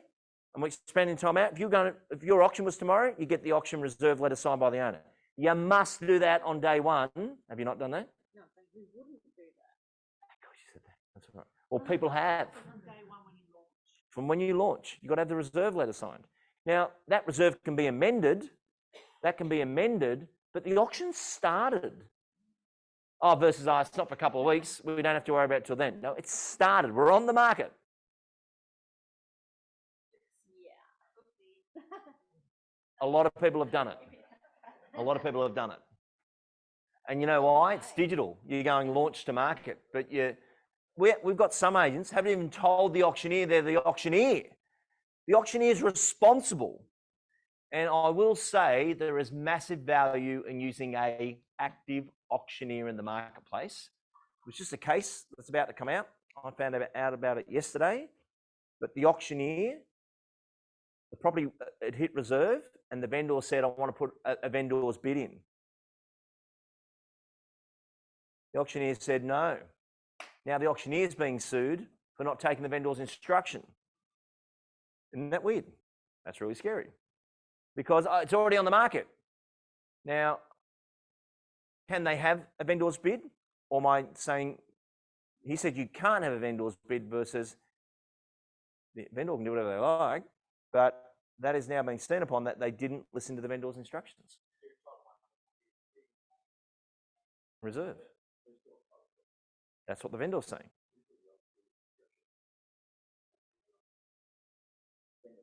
Oh. Welcome to Greyville. Let's open up this can of worms. Yeah. So I'm fascinated on that one. I would have thought that would be interesting. Very interesting, yeah, because the auctioneer's thinking I've done the right thing, but the wording is, you said they can't have a vendor bid versus I'm not allowing a vendor bid. There's a difference in that one word. You know, there was another one about disclosure, just to freak you out on auctions. And there was a property in Balgala, and it was known as the Crack House because it was originally rented to some highly sophisticated people. And anyway, all the buyers that were coming through the property, they were saying, as you know, just in disclosure, this was a drug lab as part of the features if you're looking for any piping. But they disclosed it. Invisible value, yeah. So anyway, but what happens on the day, the auctioneer didn't disclose it because everyone's here, they know all about it. A buyer turned up who didn't see the campaign and bought it on the day, but wasn't part of the campaign. Hour later, the very young, not so smart agent posted, we've sold the Crack House. To which the buyer said, I didn't know it was used for drugs. I'm religious. I'm against drugs. I wouldn't have bought it if I didn't know that. And the auctioneer didn't announce it. This is serious stuff. Very serious stuff. And by the way, when something's serious, it's not because, as agents, we think, oh, people wouldn't do that. I've seen so many cases where a vendor has sold a property and they didn't like the agent, and they've rang the lawyer and said, can you get me out of this? I don't want to pay him. Now, the agent's done their job correctly, sold the property and so forth, but that's not what they're trying to do. Can you get me out of it is find me a loophole.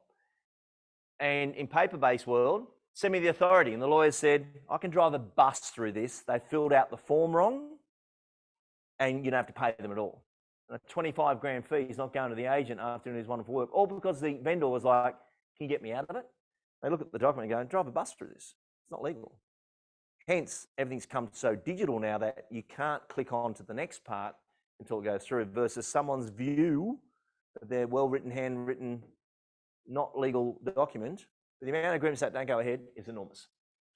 Okay, so number 6, and this is a really good gauge now. I'm asking you the question, okay, you might have it, but you know how to use it. Have you run one yet? What properties do you have on the market right now that are unsold that you could just load straight into sell and put them for sale under private treaty? You could do that straight away. And by the way, the platforms had some rebound sites where someone's registered to buy a property, missed it, done a search on the same suburb and bought another one. But if you weren't even in there and you had access to it, you missed that person. Like, oh, well, I'm already registered to buy. I'm on a rebound. We've already missed out on one property, and I don't want to miss out on another. Is there another one in Byron Bay? Oh, there is. It looks all right. I'll put an offer in on that one. But because they're registered on the digital selling offer system, it goes in. Okay, number 7, a buyer management program. So when we go pro, we have a buyer management program. We know exactly how many buyer sellers we've got. We've asked them that question. When do you need to be in here? When do you need to be in here? Time is everything. Price equals time. So when someone says, I need to be in 2 weeks, well, I was driving to work one day and an agent rings me up and says, Lee, do you want to sell your car park? I said, we park on that. He said, well, the dentist, there's someone trying to buy next door. They want to be a dentist and run a practice there. I need your car park. No, we're not selling. He'll offer you $900 for your car park. That's interesting. But this happens, doesn't it? Where stimulation comes through in a buyer management program and people want to make a decision. Oh, I'm not. Timeline, price equals time. We're asking every buyer right now, when you need to be in there? When do you need to be in there? Do you need, and some people need to know where they're going to be sending their kids to school next year. They don't need to be into the home, but they need to know where they're going to be so that they can do that next part of that process. The signature negotiation process. So when you went through the complete salesperson course, and it's in your audios and videos as well, there is a signature negotiation process where they ask you a question, how did you arrive at that figure? If the owner said no, it would be the next price you would offer. But a pro follows a sequence. They don't go, example, someone makes a crappy offer on a property and the agent says, all right, I'm going to go and see the owner and I'll come back to you. Silence implies consent. When you go to the owner, you've consented to that low figure versus how did you arrive at that figure? I think the owners will be offended by that price. Now that's all technique. It's not just on the fly. You actually know what you're going to say within a sequence so that you can protect the asset. 9, a digital exchange and deposit process. So we've got it, haven't activated it, but that's next in your key learning coming up. And then finally, an established client program. But they're the top 10 systems of a $3 million to $5 million performer out of sheer interest in reporting. Thoughts? So if you had 10 out of 10 there, that would answer your question. And you can't do them all at once, I get that. That's all right. But knowing what that is, and that's what they're trying to get you to say, okay, do I have that? Do I have that? Tick, tick, tick. Now, the listed to settle communications plan might be all right. It's on a whiteboard, but can we all visibly see that and access that information? And you've got some people using Trello and stuff like that, whereas try not to take on another bit of tech if you can. If it's going to be in your own platform, do it there. That was all because answer your question. Okay, what else we got, Matt? Patch knowledge, so it's being the market expert. Patch knowledge, love that. This may work for you, may not, but a really good one for you to do. There's a great website called historicalphotos.com.au. And if you type in your postcode, it'll bring up all the original black and white photos of the area. And sometimes it might have your patch with nothing but orchards and farmlands on it and says the first house ever built in Davis Avenue was owned by Mr. Davis. It was the apple orchard. And then you can run a promotion of, did you know? The first property in the area of was subdivided from, and you send that out in a beautiful black and white DL. And people go, wow, you know a lot about the area. We actually wouldn't mind getting an assessment done on the property, but historical photos could be a great campaign or a did you know campaign. Historicalphotos.com.au. So I did a great campaign. It was right when Underbelly was on in Sydney, in Surrey Hills. You know, Tilly Devine's brothel. What a great little series of smut that was. Anyway, for those that, what's that? Underboobies, correct. So, but that Surrey Hills area with all those terraces. One of our agents down there did this great campaign of this property sold for £6. What's the same property worth today? But they had all the old photos of the terrace. And it was just a stunning campaign. Went out in a sequence. Jason Byrne did the same thing of Potts Point, King's Cross. But historical photos are a different angle of saying, one, you know about the area and you care about the area. And a good learn. History lessons are great. Okay. So is a price you pay for the property? When do you need to be in there? They're all free. Which one would you take? What's the best home you've seen so far? Why didn't you buy it? That's a great question. What's the best home you've seen so far? Why didn't you buy it? Oh, you know, we've got to get ours on the market, or we haven't spoke to the banks yet, whatever it is, but a good one to do. What? Just around that A3 selling plan, just to Very good. What caught your eye there to make that one of the improvements? I've got it printed off and I have it in my folder as well. Okay.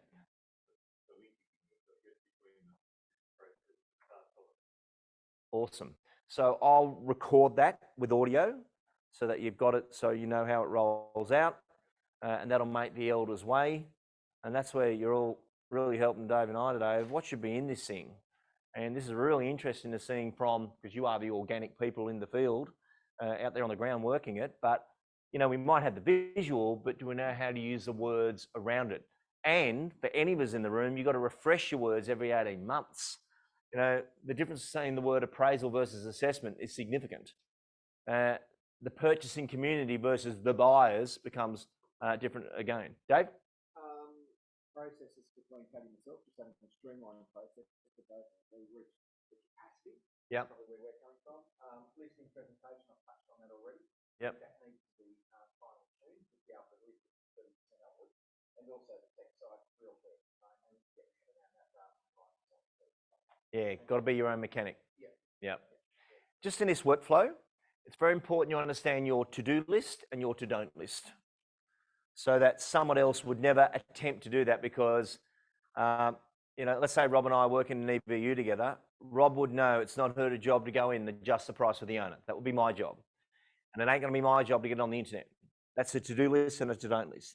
But if you can get that sequential order of deliverables and activities all in one list, then the back of your complete salesperson course manual is the latest version of that, where it's in the 10 milestones. Bring that up in a second. But that's when you really start to hone in on, because really what you're saying is, this is my customer experience. And if you can get it so natural that you don't have to think about it, and it's just, you know, a checklist is great, but once you master it, once you get to ninja level, there's no need to do it. And one thing that's been exposed is what Katie's on holiday at the moment. You get exposed. Yep. So that's probably find out. Yeah. You might apologise when she returns. Never do that.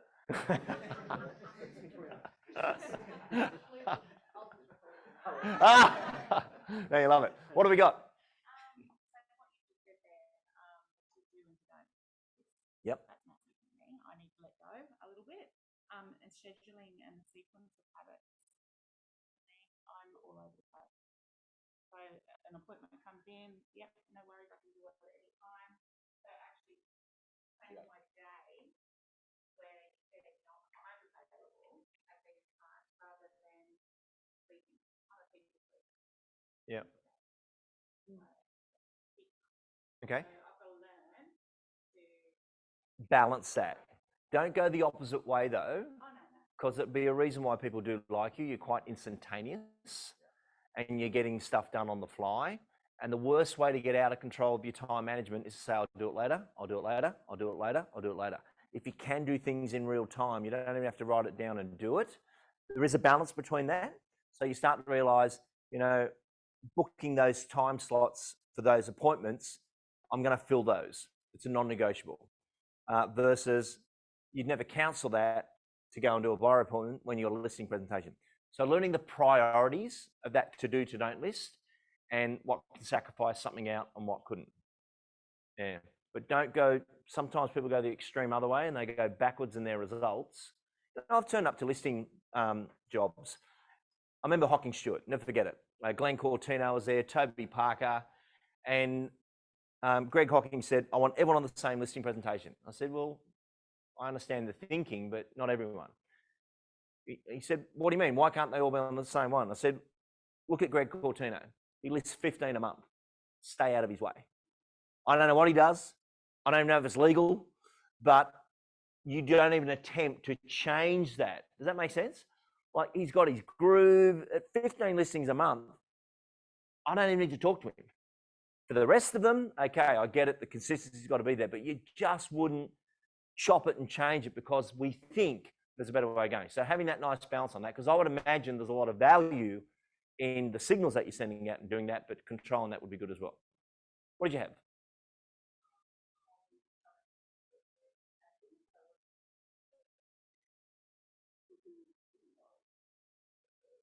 How was it working with Lisa?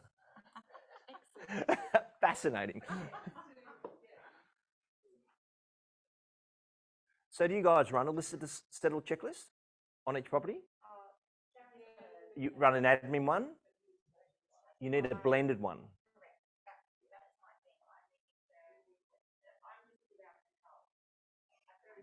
Yep.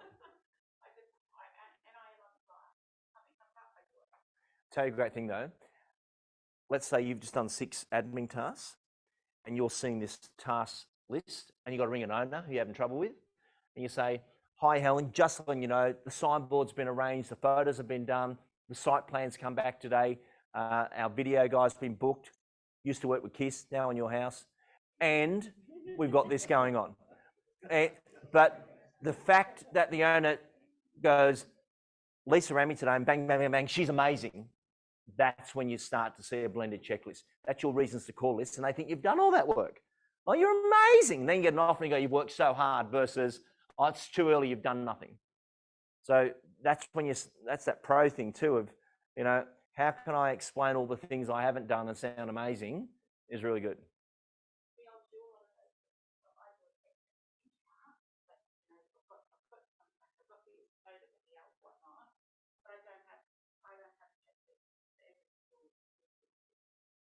Yeah, no, it does. And it's a where are we up to list. Yeah, I'll just give you a quick example because a lot of you are saying the same thing here.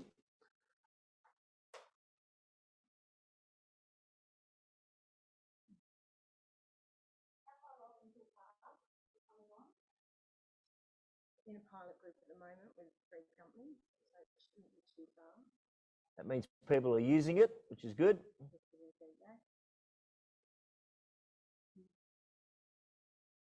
Okay.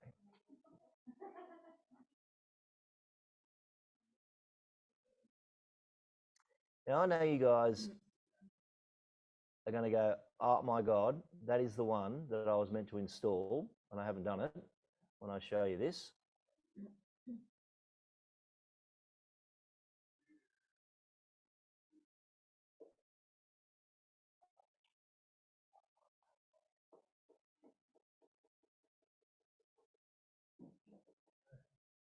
Okay. Does everyone remember this particular diagram? You do. So there is 10 steps to a sale from activate, process, design, release, launch, market, review, negotiate, sold, and settle. And if we did what you guys are talking about right now, it would now look like this. That at activate stage, there are the actions. Now just imagine that activate's done and it grays out. And then we're at processing stage. But what it means is, let's say this is a house. How many listings you got on the market now? Every one of those houses are at some point here, aren't they? So all the ones that are on the market unsold are at 7, which is review. Review stands for needs adjusting. So you might have 10 in review, yet we listed one yesterday and it's just been processed. So every house is living somewhere. And it's the only way to gain visibility where you say, how much stock have we got? How much is going to settlement? Because sometimes you can think, oh, we got so many houses on the market. Now we got too many houses at 7. And we've either got to adjust or release those ones or bring someone on who's going to sell. But we're blocked at 7. We've got 6 exchanged on their way to settlement. Well, let's ring and do the I'm issued call. And that's what gives you the visibility over it. But I've actually seen people run whiteboards like that, where the houses are moving through the stages so that they know where the stages of the property's up to. Yeah? Production line. Interesting, interesting. So as it comes to that stage, there's all the tasking of all the actions. So really, and this connects to this other question before, for you two to have harmony and a professional production program, this list needs to be created, and then the initials of who's what, who's not. So if it was Rob and Rob would be doing 80% of the list, I'd be doing 20%. And hopefully we can get that to... I can, yes. It is in one of the other slideshows that came through, but it sounds like you need it again. Yeah. So right through to gift and settlement. But you know that the power of this is once you get this right, you no longer think about it, you get that time back. And the best part is you can repeat the performance. Because it's locked down sold. You might tweak it here and there, and if someone, if the team expands and somebody else comes in, the hardest thing to ask any of you is, how do you sell a house? Because you all do it differently. Well, that's very hard to learn. And how many segments are there? I don't know. We just start it and hope it goes quick, otherwise they're going to whinge at us. Right. You know, that's not a plan versus, as a professional, that's how you would have that. I'll tell you what's also interesting. Not that, that's a different view. That's what the owner would see in timeline. But let me just get off that one.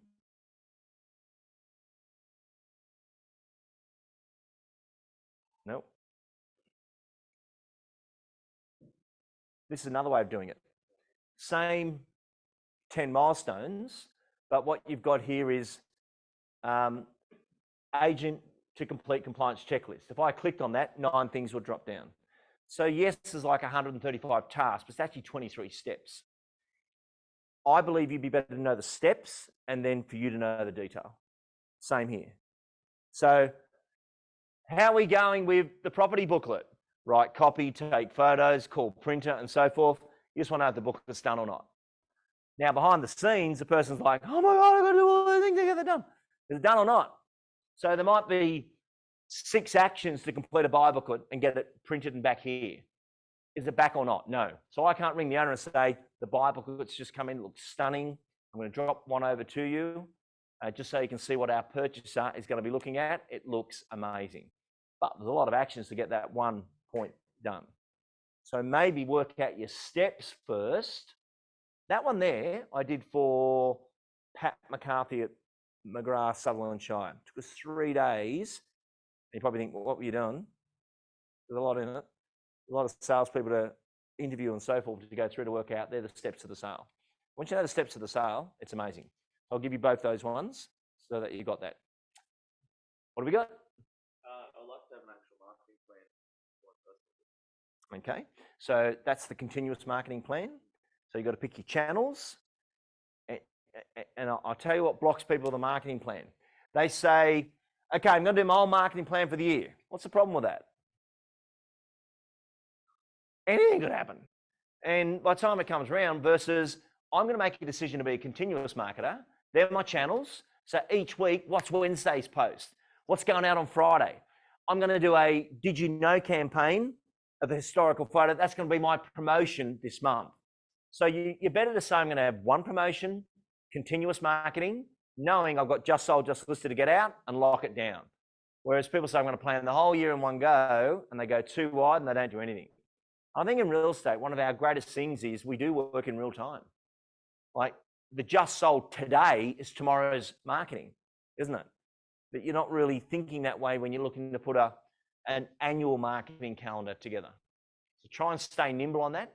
And that's when we were chatting before about social media and so forth, but video based. Try, all of you, get in front of the camera as much as you can and get that video marketing. Have you been resisting that funny warehouse for 3 years? There you go. What did you have?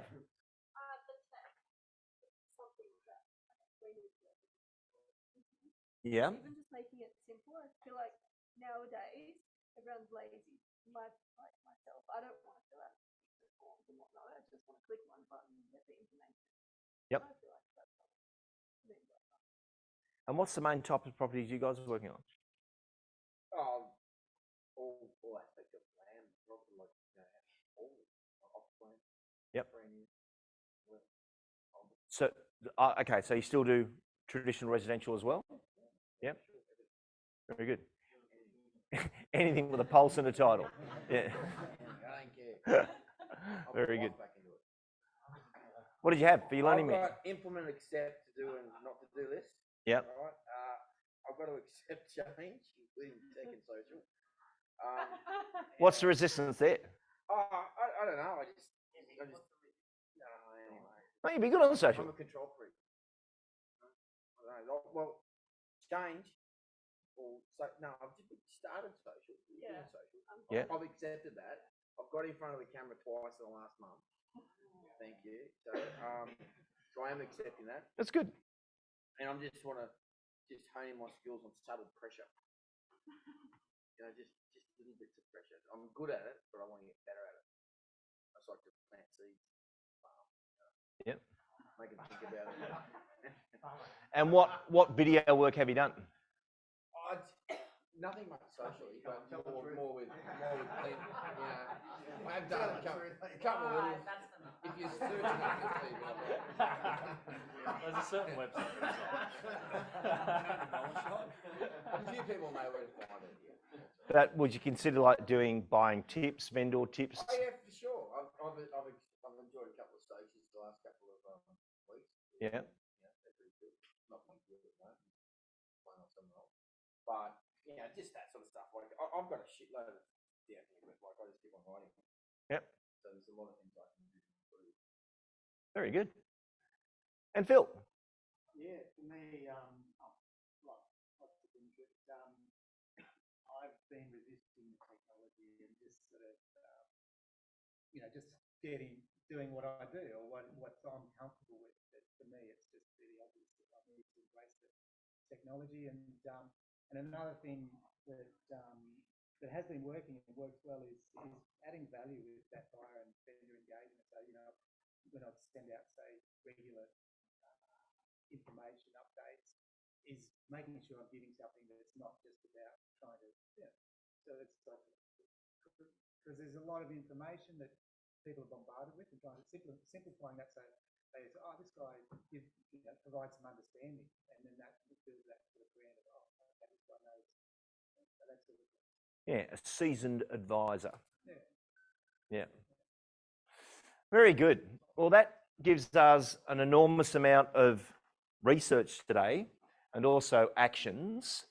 Rob and I have taken heaps of notes that we'll use in that Elders Lifestyle Way. But final question that anyone can answer. What do you think, if you were coming through the company again now, what would have been really important to learn that would have progressed you faster into being where you are now? What was hard to learn, or what was missing when you came through? Training, not training like this, but like in office training. Something like that. A sales simulation? Yep. I found this office completely different to the other office I was in. First National. Mm-hmm. I would have liked a good reduction. Yep. Which is what this program will be. Yeah. This will be the onboarding integration program. Transition as easy as possible. Yep. Sorry, Jake. That's to answer that question. Yep. I found it difficult for that 6 months. Yeah, and everyone assumes you'll know because you've been here 2 days. Yep. All right, this is good. Anything else? I came with Dave, so that was a whirlwind.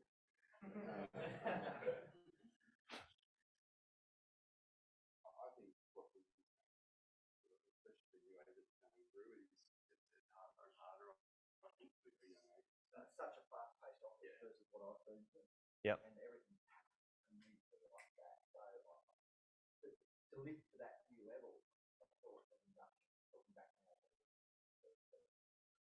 What a great example of the international saying, a business will never outpace its leader. Dave's pretty fast there, isn't he? Hey, woo! But that's great. That's the stimulation, exciting part. Otherwise, we could all be just faxing stuff right now and see how we go in the marketplace. But really valuable, because I think this is a great opportunity to Like, yes, it will help with onboarding, integrating people into the business. In the future, when you guys start to put on your own leverage agents and things like that, and they go through this program, and you know that they know what live mode, sell mode is, what claiming doors is, what a price update is, and what we say when we're doing our central locking buyer management system, asking the right questions, that'll take a lot of pressure off you. But when you come off track yourself, you might go back to the listing module and go, what is tourable modes? What is that? And how can I make sure I understand that? But once this index goes together, which is going to be a big job, final question. If you were learning right now, would you prefer whack on a headset, go for a walk, listen to the podcast version, or sit and watch the video?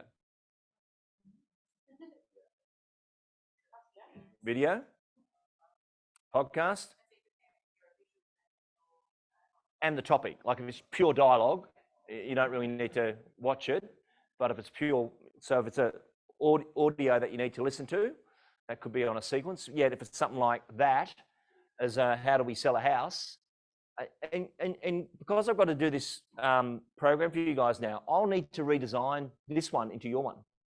Because this one doesn't matter now, it's your one. So that'll be interesting to see who gets involved in that and how that best comes together.